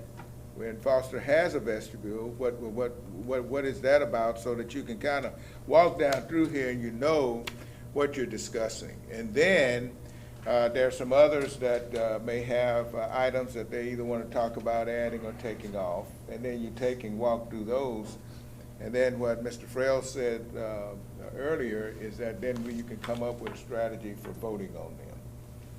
You may take, for example, and determine whether you want to vote on all of these at the same time, or maybe you take them one at a time. I think a good approach would be for us, 7 of us, to discuss what we think about using that past bond money that's still untapped. That it's 1.2 million roughly, but I'm proposing 1 million. So, do you guys like that idea? Do you think that we should keep that cushion, as Kay was saying earlier? I just think, I was surprised last year, my first year on the bond, on the board, when I read it in the board book that we get, that there was something from the 2005 bond that was in the book. And I think that's normal, though. I mean, I think that's done not only in school districts, but other avenues also. I don't doubt that. Yeah, I'm not saying it's right, I'm just saying it's normal, I guess.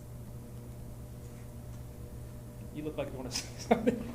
No, I'm just trying to. No feelings will be hurt. You can disagree with me all you but want. it's more like jumping around, because when I looked at this, I was going, well, wait a minute.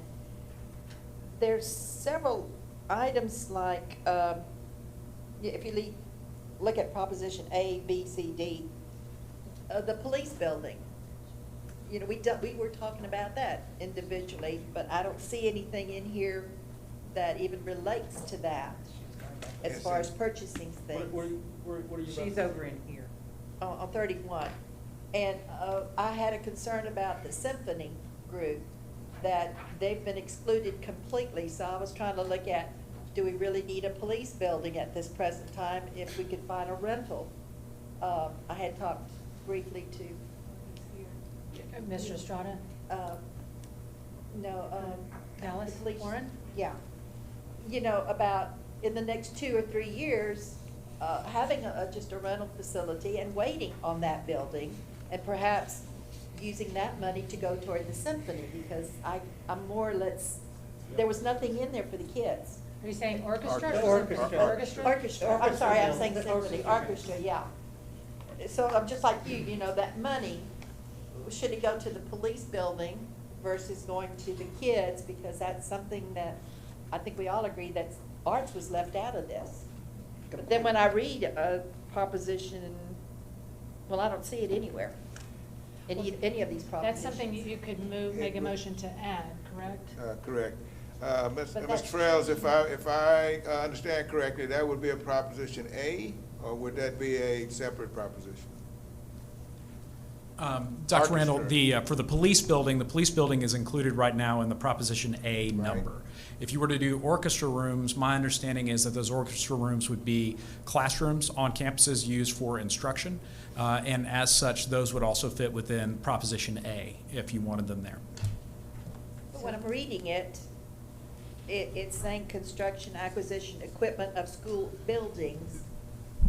And it's kind of like, what is the definition of a school building? Are we talking about a police building? Are we talking about the arts? That's a really good question. So school building historically has been everything that a school district does, because your purposes are only educational in nature. And so historically, the way that bond elections have worked is that everything fits within the school building category. So what the legislature came in and did this year is they said, or in 2019, they said, we're going to break out certain types of school buildings and certain types of school equipment, and we're going to make those separate propositions. So technically, everything is a school building. It's just if it's a performing arts venue. So for example, if you were to do something that was like the Hobby Center, and you were to build that would have to be a separate proposition, because the legislature has said this type of school building is such that we're going to move it into a separate proposition. Does that answer your question? To a point, I imagine that getting everything out to the public to get them to understand, but what does a school building mean? In my fact, like I have it right now, I would like to have a discussion about the police building versus the arts, the band. Well, I'm gonna use the wrong, the orchestra. Orchestra. Uh, But I don't think you need to do one or the other. I think both can be in there because, but let him But, speak. yeah, that- But let him The, speak. the only thing I was going to add is that there's always ballot language that we inform our voters about. And so typically, we would have one proposition, and it would be in ballot language, but we would have our flyers, our website, our communication avenues. Typically, there's individuals in the community, and the district works with our council, Mr. Frells, to put together things that are legally appropriate, but people see, they would know here very clearly what would be in Prop A. It would include our schools, the police station, all the different components. And really, when you look at the four different propositions here, you can kind of look at almost everything would be in Prop A, but then you see the pools are Prop B, the stadium's Prop C, and technology is Prop D, that is not security or infrastructure technology. So it might seem like a lot here, but we would spend the coming months making it very clear,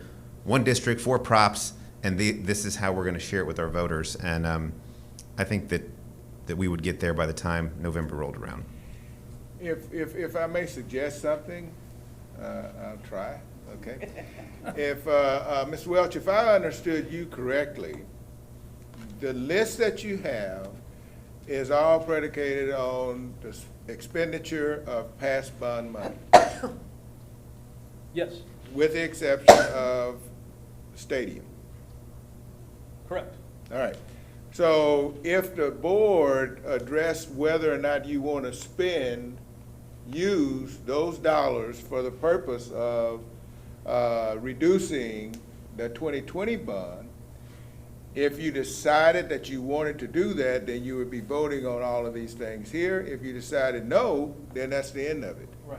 Does it take a vote, though, or? Well, he said a discussion, so the consensus might be on the part of the board, and I guess the board president could say, okay, guys, so do you all want to do this or you don't? And then, based on your response, that would determine whether or not you want to look at voting on these Yeah, items. just to clarify, all of these items would need to be done, and they would all still be done.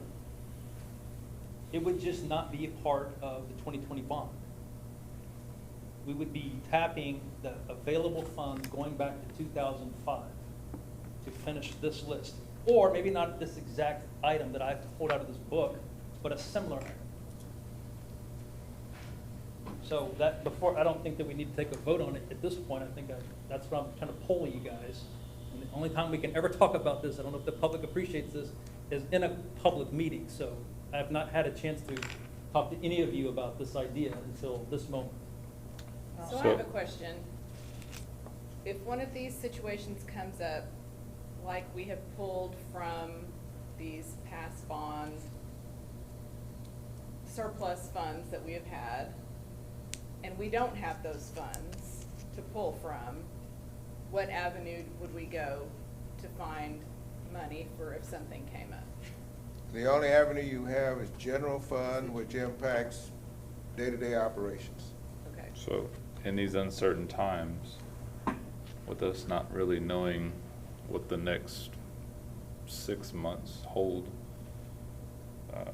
would it be wise to deplete that? I mean, obviously, it's not right away. I mean, some of these projects may be this year, next year, or the year after. That's what I'm getting at. Yeah. What do you guys think? You like the idea, do you not like it? From what I'm hearing from the administration, though, is it's not necessarily going to save us $1 million because we're just voting on an authorization. And if the administration feels that, say we have $90 million stadium, but there's $1 million that's still sitting in the bank, and they say, well, let's just use that. We'll just issue bonds for $89 million, and then they could use the million that's there. So to me, it just seems like it might be putting us in unnecessary bind where we wouldn't have the pot of money there in case something goes over, but we would just trust the administration, as they've done in the past, just authorize the bonds whenever they need it, not before. That's kind of what I'm getting from the conversation. Yep. He said it a lot better than I did. Right, yeah. Alex speaks very, very eloquently. Legalese. I think that's kind of the point I was making earlier, that I have been on this board when we have used those money. But do we have a breakdown of what's still left over when, because I guess if people do here, we still have 2005, was it 2009, 2011? And then, yeah, but that's the total, right? Yes, again, every time Jill, you asked her that question, she has goes to. digging. Well, no, she has to go back and look because there are some things that still need to be paid. There are a number of moving parts that have to be looked at before she can give you that number. Yeah, and I know that there are still some things from the 2017 bond that we might not be building right now. I think there's still another ag barn. Correct. That's gonna have to, One quick statement. Yes, ma'am. So the 1.2 million is from $500,000 from 2017, a couple $100,000 from 2014, and $500,000 from 2011. There's probably more money that will be left eventually in 2017. But to speak to what Ms. Danziger was saying, there's, I've got this long list of projects, but I've got marks next to all of the ones that aren't complete yet. So we don't know if we're gonna run into a bind on any of them and need that additional money. So that's kind of why we hold on to it for such a period of time. Well, it sounds like I've got three that are very hesitant, so. I have a question. I'm sorry. I was just gonna say, I agree with where you're going, that it makes sense to use older money, but after hearing, especially as a taxpayer, right, it does make sense to me, but after hearing these things and the new legislation that we can't go back and it's used different ways, then I feel more inclined. It changes my viewpoint a little bit, if you will. I have a question. It might be for Mr. Frells. So one of the items that you would need to break out and present as a separate proposition would be a performing arts facility. If this board added back in orchestra rooms at I think it was 10 It's campuses, 12 campuses? no, it's 9 campuses for, I had them, yeah. Would that have to be a separate line or separate proposition? No, the Attorney General in their analysis of it has said that a performing arts facility is one primarily designed for performance to an audience. And so since these are primarily used for instruction, and they're not built with seating and that type of thing, that it would fall within the general educational proposition as opposed to a separate proposition. And I was looking at the orchestra rooms too, because we're building, all the middle schools will have them real soon. All the new schools, Randall and Wright will have them, correct? Correct. And so the only ones that won't have them are our old, and I think Lamar Junior High will have it. So it's like 9 more schools that need, for equity's sake, to make sure all the schools. So and- this will ensure that all of the schools. Right, and that's, the only thing I worry about us taking it off, and I understand that the bond committee worked very, very hard and they were very concerned, but this price is just gonna go up. And I just feel like if we do it now, and I trust Jill, I've watched her buy and sell, it might not something we build right away, but I just feel like if we don't put it in now, 3 years from now, and then it usually takes us another 2 or 3 years, we're talking maybe 10 years down the road before these schools have these rooms. And that's why I mentioned that, because leaving the performing arts, it's important for all the kids. It's gonna service a lot more children throughout the years versus, and I'll go back to, do we really need to allocate the police building for now? Because I talked to Mr. McKeever just very briefly that, what do we benefit to the kids first?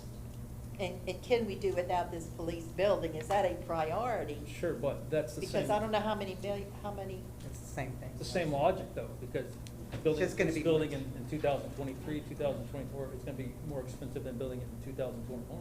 And what was one, and I, Can I- here again, wasn't there a stipulation for us to have our own police?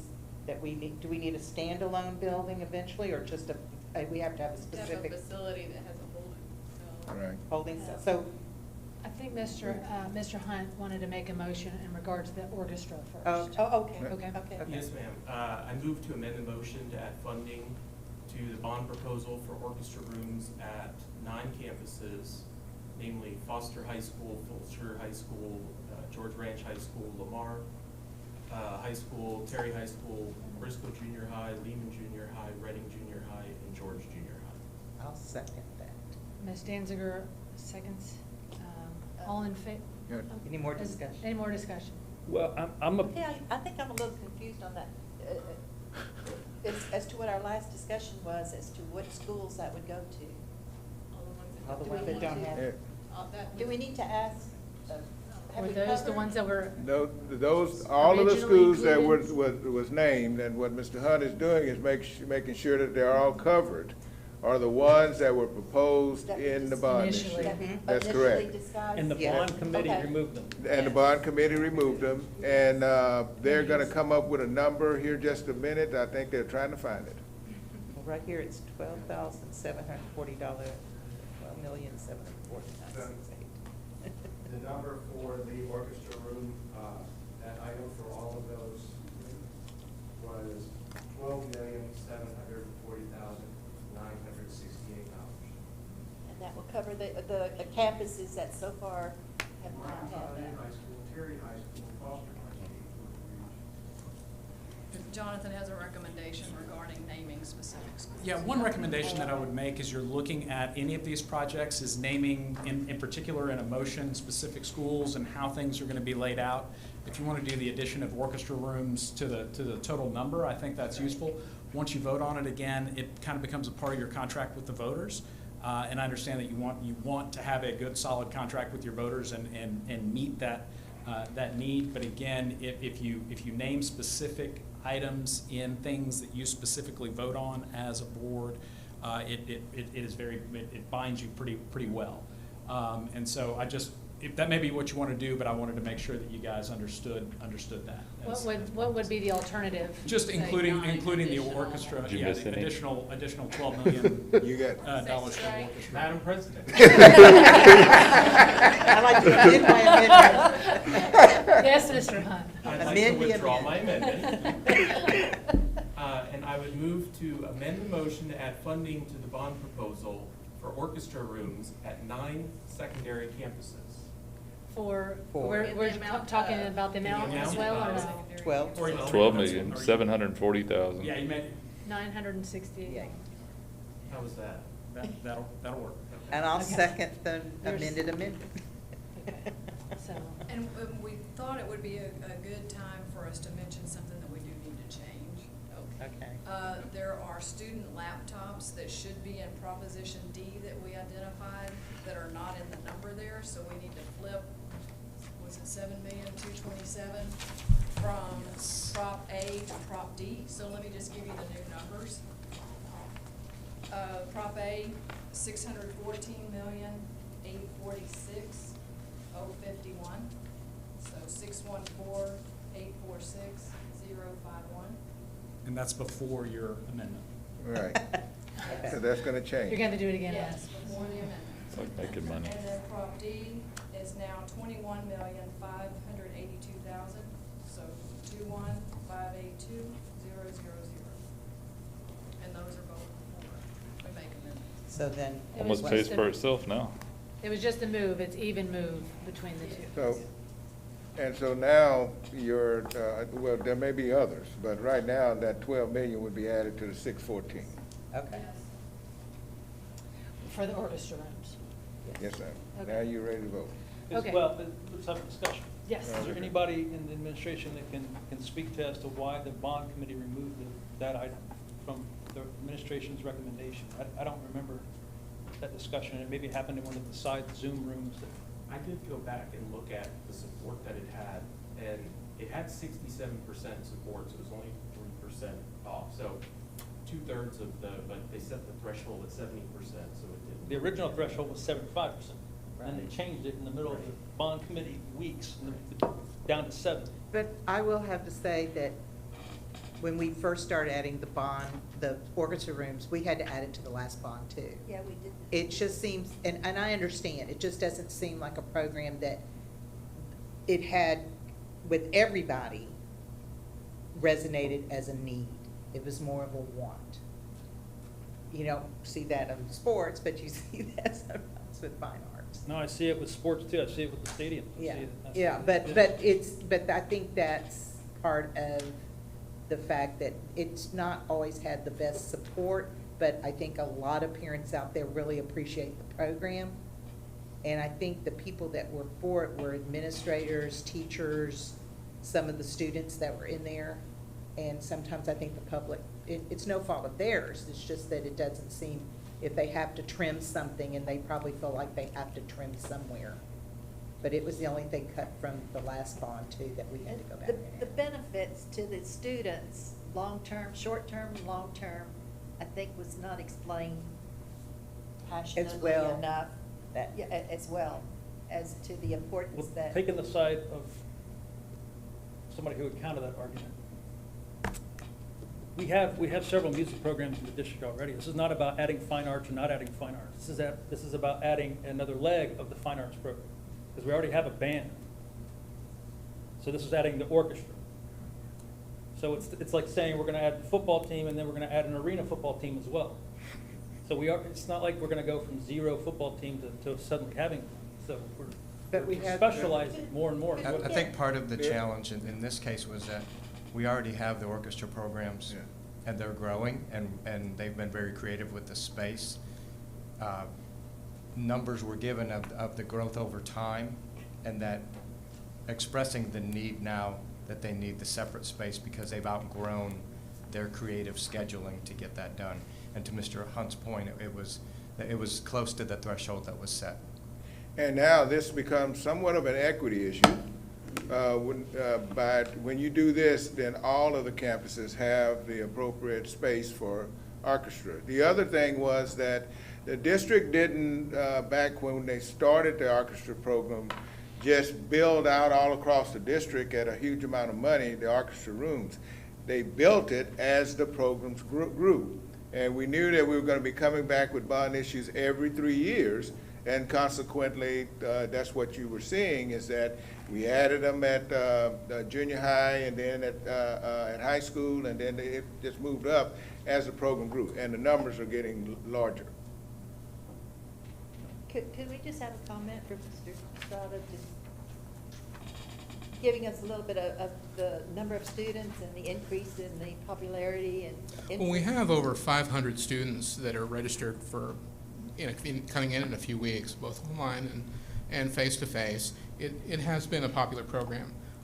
We started it because there was a lot of demand from the public, especially up on the northern part of the district. We are finding a lot of families that are moving out from a district to the north of us and a district to the east of us. And I think we're much more attractive because we offer that program. It's a good program. And a band kid and an orchestra kid are totally different. They really are. Not to take anything away from our band program, because it's fantastic, but we could be on the verge of something amazing with our string program. Thank you. Thank you very much. Any other questions? All right. Okay, so all in favor of, what's the? Adding to add orchestra The 12. rooms to 9 campuses at a cost of $12,740,968. All right, all in favor, please raise your hand and say aye. Aye. All opposed? Aye. Motion carries. Amendment. Amendment carries, sorry. Second amendment, whatever it was, the amended amendment carries? Yes. I'll get it, okay. I think you're, Sorry, thank you, Mr. Morris. So now you have to do the motion as amended. as amended. You now call for the vote on the motion as amended. Okay, so I'm calling for a vote on the motion as amended. Yes. Yeah. All in favor, say aye. Wait. Right. Wait. What are we voting on? Prop A. We're voting The on my amended, Yes. your amended. Yes. Okay. Your amended amendment. You will have had the original motion, and now you have your amendment. Once that amendment is agreed upon, you then take the original motion as amended and you vote on that. Well, I withdrew my previous. Yeah, but then you withdrew your motion. I understood that you had made a second motion. And I thought that's what we just voted. Well, that's the amendment, though, to the original proposed motion, as I appreciate it. the orchestra rooms. So To what do have I the need to orchestra say? program. It was the amendment. Yeah. So, I need to say something now? What do I need? Oh, I don't know what we're doing. So as I appreciate, you had an original motion to Yes. approve the order. Yes. Mr. Hunt made an amendment, withdrew the amendment, made another amendment. That amendment has been voted on and the motion carried. And so now you vote on the motion, the original motion as amended. Okay, can I take a vote on the original motion as amended? All- We're not voting on the adoption of the order calling a bond election right now. No. No, You're just still voting on the orchestra rooms. just adding the No, orchestra. no, you've already voted, you are voting on the Right. I order don't think we're ready to do that. with the I think we have amendment. some more amendments. Okay. yeah, Oh, I'm we have- sorry, yes. Okay. I thought we were just talking about the orchestra. Yeah, we're not done. Right, okay, so, I don't see anything else. We're done, we're good? Are there any other motions? Okay. Or amendments, I I mean, should for, say, so. for Amendments that. to the motion, Okay, yeah. so we're gonna, We wanted to talk the about. orchestra has passed. You want to talk about The police building and 1621. That's my two subjects, if anybody else has. You gonna make a motion to change something? So do you want to start with the police department? Yeah, so I don't know, the motion, We could I have to make a discuss- motion so we can discuss. Right. We Is that could correct? discuss, because it's in the original motion, so we could discuss it without you making an amendment at this time. Right. yeah. So I'm not ready to make an amendment, I think we need a discussion about it, and is the So we new don't building really necessary for these next 3 years? There's property all over this place that have rental. Are we ready to jump in to a huge facility that we don't even know yet what we're gonna really need? You know, what capacity or how big? You're on. You're on. Tell us what we need, chief. Well, What's your dream wish, your wish? well, the facility needs to take the place of really what we have in existence right now is the contract with the Rosenberg Police Department. So if we're going to create our own police department, we have to replicate those services that are required to make the police department functional. The state requires a number of things. It doesn't necessarily, I think one of the points you made was, does it have to be a separate facility? It has to be a physical location is one of the requirements. We have to have the coordination for all the operations that go across the entire district. We have to coordinate the investigations that occur throughout the district. We have to have a place that we process arrests that we happen to make. We have to have an area that we store evidence. Those needs are going to grow as the district grows. And so there are some real need requirements. We have a temporary space that we are going to work out of this facility, but that is going to be a limited capacity, so there will be a need for space as we grow. We actually don't have a location even in mind yet as to where that might be. No.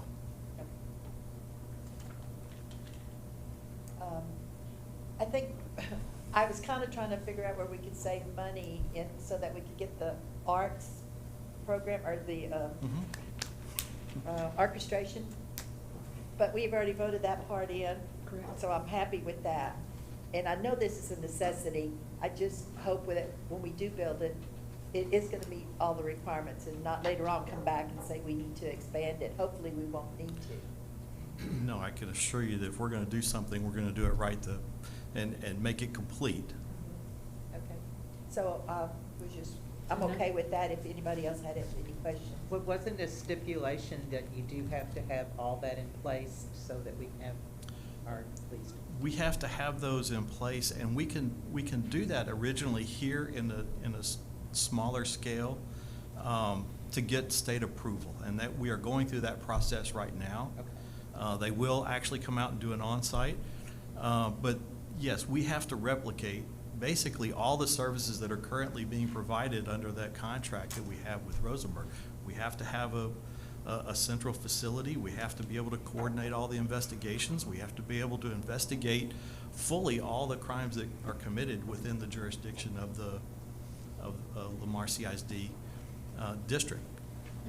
We have to have a place to coordinate all that, store the evidence, process prisoners, all those things that kind of came with the contract that is now ending. It's not just the police department, it's the police station. It's everything. It's the whole package. I like the idea of it. I don't support the motion to remove that from the bond.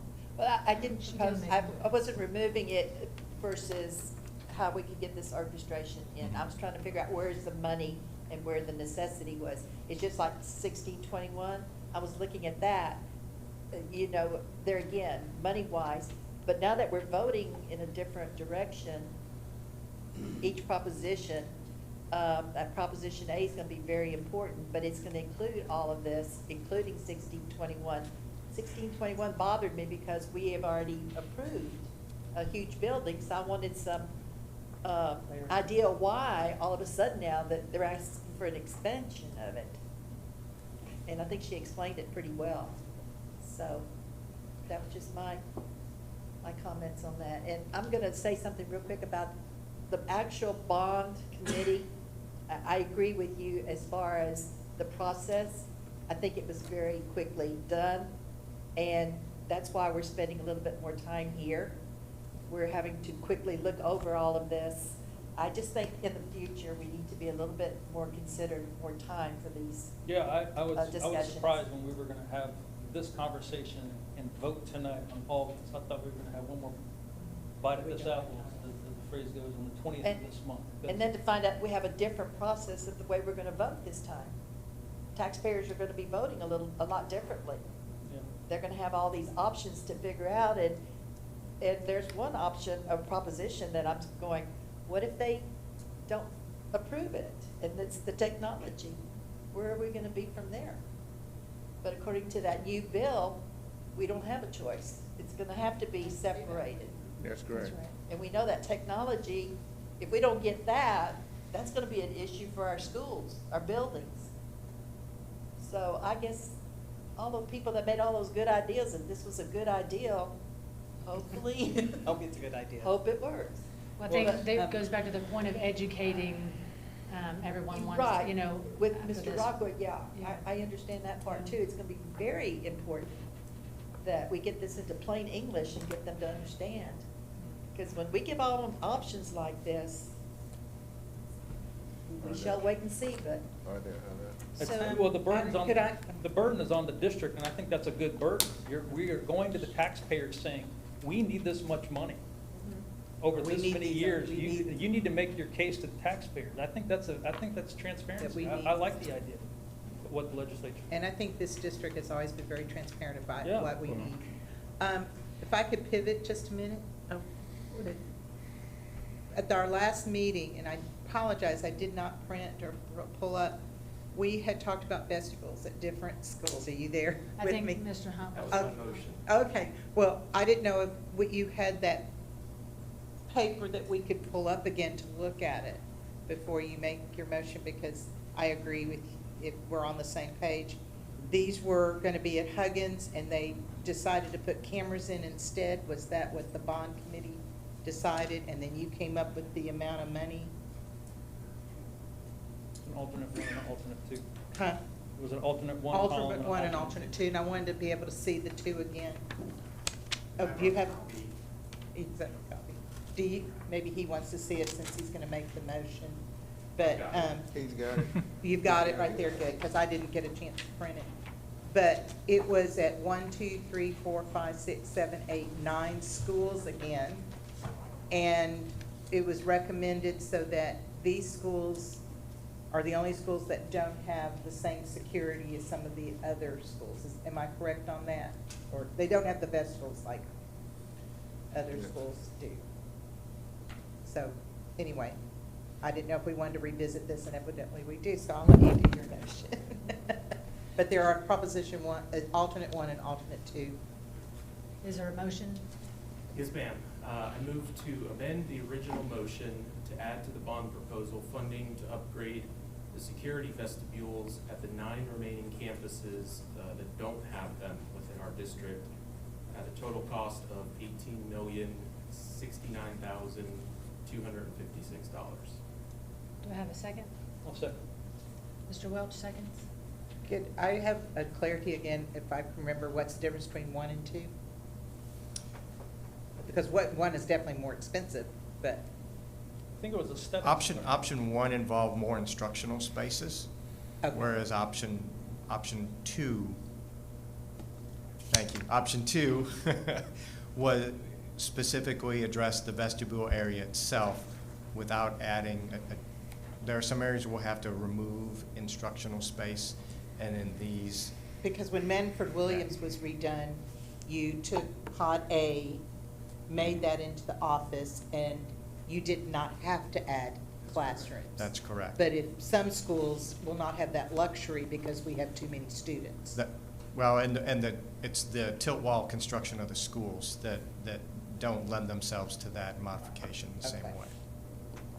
But will alternate 2 still be able to put those in, and that's without adding other classrooms? That's correct. Can you read the dollar amount of the 2 columns? Because I don't have it in front of me, the total. We've got another column. Oh, perfect. Wonderful. Would you mind just reading it anyways, out loud, just the 2 columns? I mean, the totals, right? You're saying, Mr. Welch? Yes. Just, yeah. For the 9 schools, again, we had the first column, which was recommended, which were our items that are already in the bond. Alternate 1 for the 9 schools, the total was $31,284,520. Alternate 2 was a total of $18,069,256. Thank you. Almost double. What was Right, the right. number you gave, Mr. Hunt? $18,069,256. Yes. From column, alternate 2. And again, that's a reminder, and why I wanted to share the recommended is that's in the current bond proposal, the $427,411. So if either alternate 1 or alternate 2 is approved, that $427,411 would come off. And if I remember correctly, there was really no logical reason to go with alternate 1 because alternate 2 achieves the same purpose but cheaper. It creates secure vestibules. Right. What we consider in the district standard of the physical secure vestibule. But there's not a problem of coming back later and saying, but now we need more class. We're not taking any classroom space with alternate 2, or are we taking classroom space and just not adding it? Does alternate 2 take any classroom space? No, alternate 2 takes classroom space for the new office area, but where the old office area was, it You'll puts create those 4 them. classrooms. That's back what over I there. thought, Right. okay. It's a All right. trade-off. It is a trade-off, okay. So that would achieve the goals that we need for those schools, and finally get those schools up to where they need to be. Push it, Nathan. All right, I want to make sure that the number is, everybody is on the same page with the number for the recommendation. And if we'll repeat that one more time. For alternate 2, the amount is $18,069,256. And which proposition will it go in? That is, A? those would again? go under A. We're just. Correct. Correct. And if the 18 million alternate 2 was approved, the $427,411 in the current bond proposal would be removed.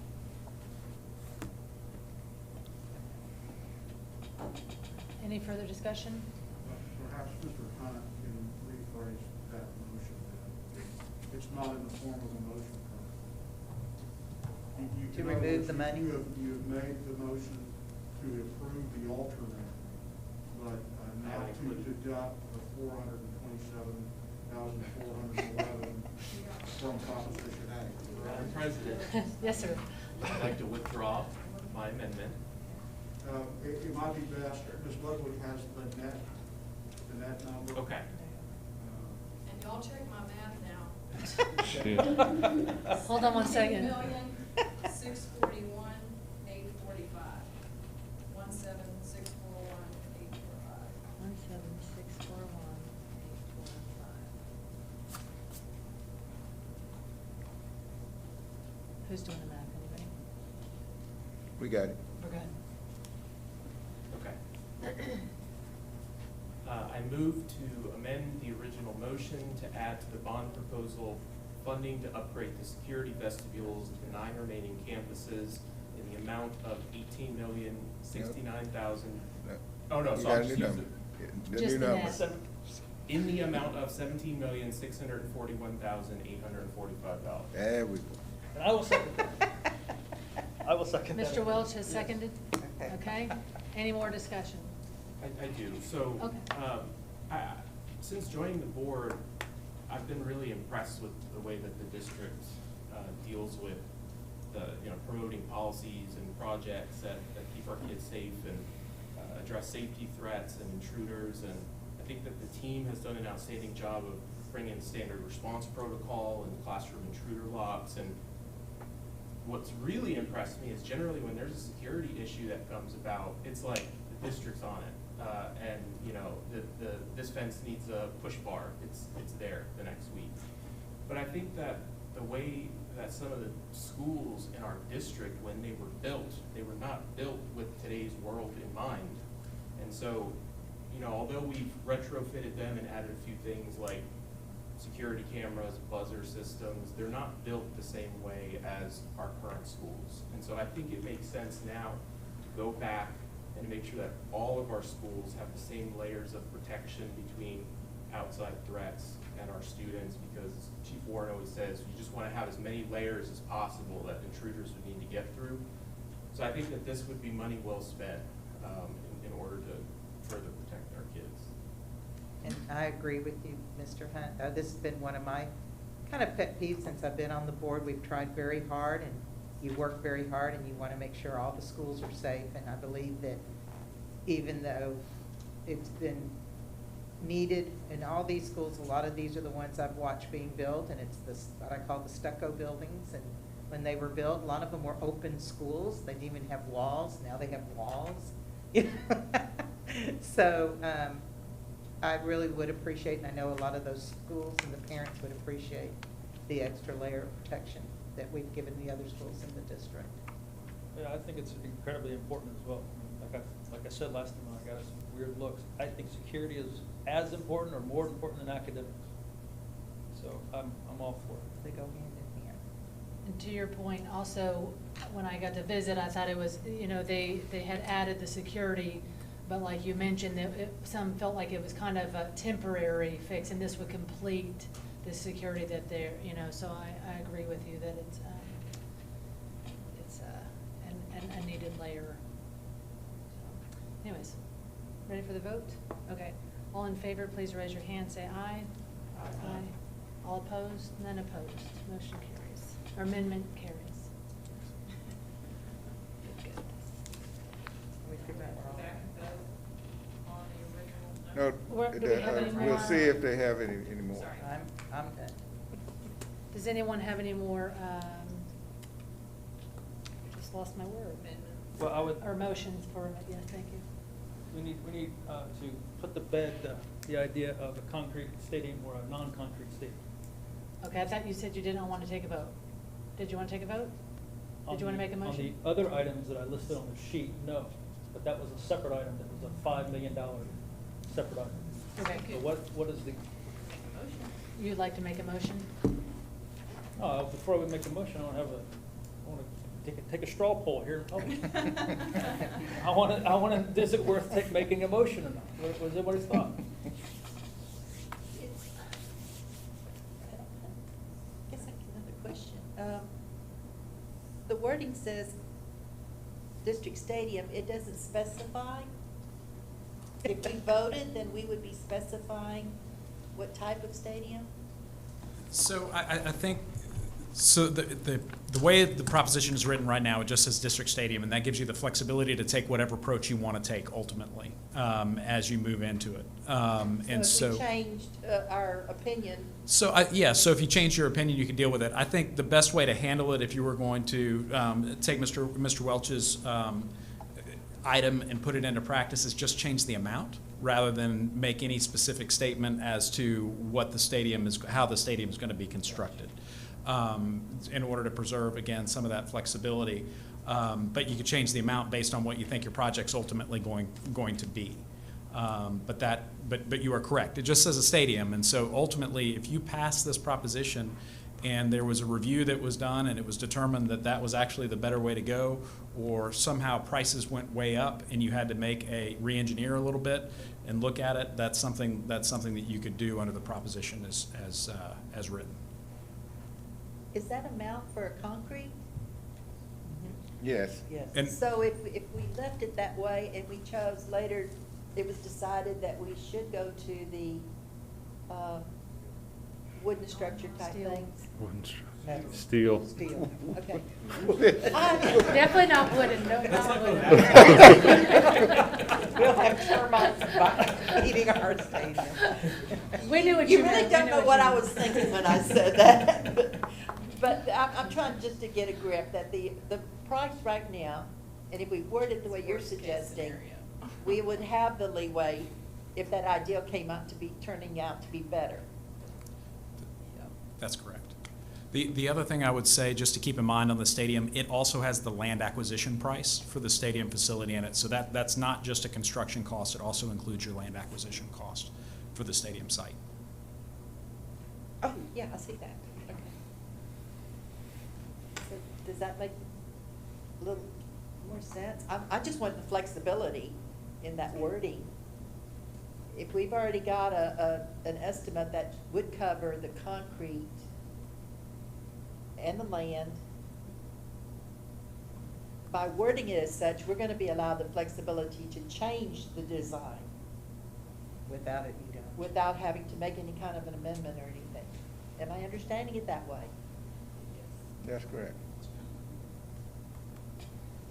Any other discussion, questions? Mr. Welch, anything further? I'm going to make a motion to reduce the size of Proposition C by $5 million. Is there a second? Okay, so, Motion dies. No change. And so Okay. the motion dies for lack of a second. motion Dies for Dies for lack of a second. dies for, that sounds, motion Well, dies for lack of. Motion I'm dies sorry, for lack that of a sounds second. really bad. I said it. apologize. Yeah, There's gotta be a better way to phrase that, but Okay. I'll but figure it that- out. Okay. How about the motion fails? The motion failed. Thank you. I'm sorry. Okay. It did not pass. That's my own parliamentary procedure. Okay. I don't, are there any more motions? Motions for amendment? My only other thing is a clarification. Are we going to vote as a board on each proposition as individually, or are we going to vote the whole thing, all four? So we'll vote with How does the that work? current amendments, or who's, Here somebody that. If, okay. Attorney one or attorney two? I don't remember to be honest, the original motion, but I thought the original motion was to pass all amendment, the entire proposition or order, thank you. That's correct. And you have only had two amendments to the original motion. So at this point, you really wouldn't be taking them up as individual propositions. You've got the motion to approve the entire order as amended twice. And so it'd be time to call for the vote on the original motion as amended. Rick, I would ask, as Jill mentioned earlier, we did move some additional amount into technology so that all of the laptops and computers were included in that technology number, which took it, Jill, to. Do we need to amend it? And so you would want to amend that number because the original order that was in front of you had a different number, in there. And that number is $21,582,000. Yes. Even? Proposal A? That would be in Yes. Proposition D. D. So Well, so it, 582,000. Okay. Right, and they did their full motion based on that smaller number Okay. earlier. So what I'm hearing is that you need a third amendment, and the third amendment would be to change the number in Proposition D to $21,582,000. So I can make a motion? Yes. To amend Proposition D to the amount of $21,582,000? But didn't A change as well, because we made. But you did the net on that, right? So Yeah, that so should have been. that was included in the A change, and I think if it's okay, Jill will read through what each of the numbers were. We've been keeping track of it based on the. yeah, but we should I read probably it still go backwards. forward with this Yep, amendment. yep, and yep. then we'll do that. Right. Just for So I'll everybody's second clarity. that. Got it. Okay. So Okay. I made the motion. So all those in favor, please raise your hand, say aye. Of what? That is Changing Proposition D.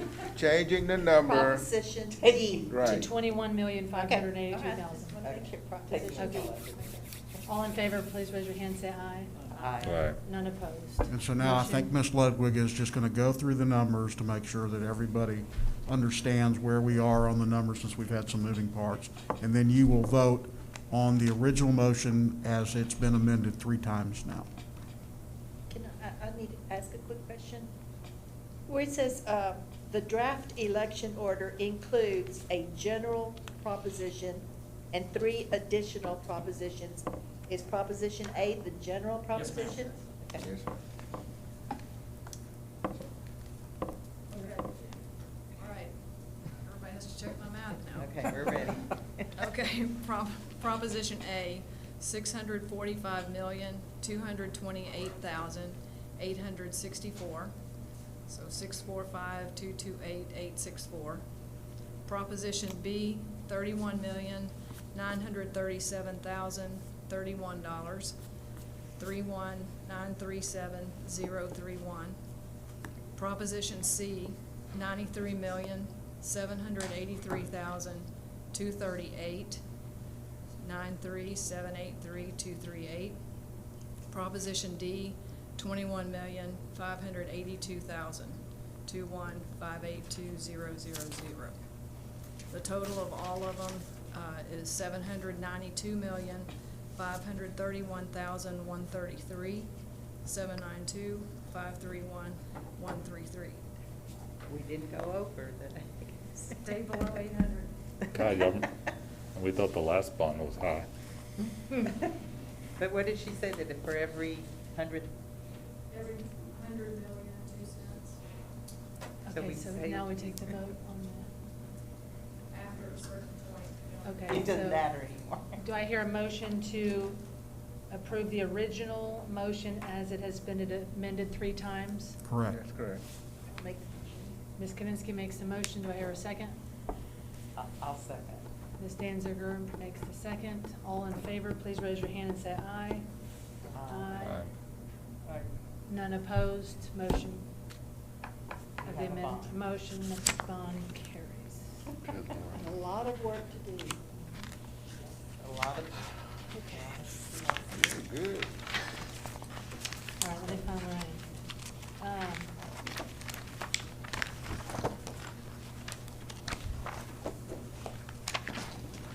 The next item, Madam President, is that we ask the Board of Trustees to consider approval of the 2020-2021 compensation plan as presented. I'll make a motion that we approve the 2020-2021 compensation plan. Do I hear a second? I'll second it. Sorry. Ms. Brunzell seconds. Is there any presentation? There is no presentation, but we'll Do you respond have to a any discussion? questions that you have. Are there any questions or discussion?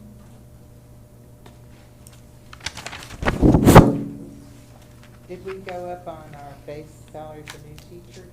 Did we put that out there? Is it the 2%? that we Yes, we did. We went up $1,000 for 0-year teachers. Good. Thank you. And that minimum is? 58.1. And we're staying comparable to Yes, ma'am, we what's are. going on in other districts? We're a little bit ahead of the neighbors. Thank you. So the- I thank Jill for that. So the salary increase for the returning teacher would be $1,200? Correct. And if they have a master's degree, another 1,000 on top of that. They were already paid the 1,000. It was already factored into their salary this year, unless they acquired the masters this year. Then it would be added. Thank you. Again, that's Jill's work. I would just, I've been throwing away my papers, okay, way back when. And this popped up here, base salary range for the 2018-19. Base salary was $54,500. It's gone up now to $58,100. This is what, 3 years? And legislatively, we were mandating some raises a session ago, so that had a huge impact on what I we did just- with salaries. I just thought that was interesting. Yeah. Now I can throw it away. We're getting very close to. Any when I further retire. discussion? Okay. Do I, we already have the motion. All in favor, please raise your hand and say aye. Aye. None opposed, motion carries.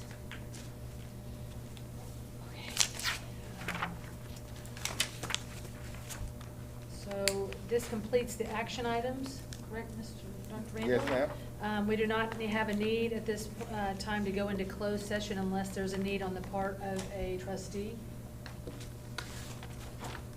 Hearing none, the meeting is now adjourned. It is 9:01.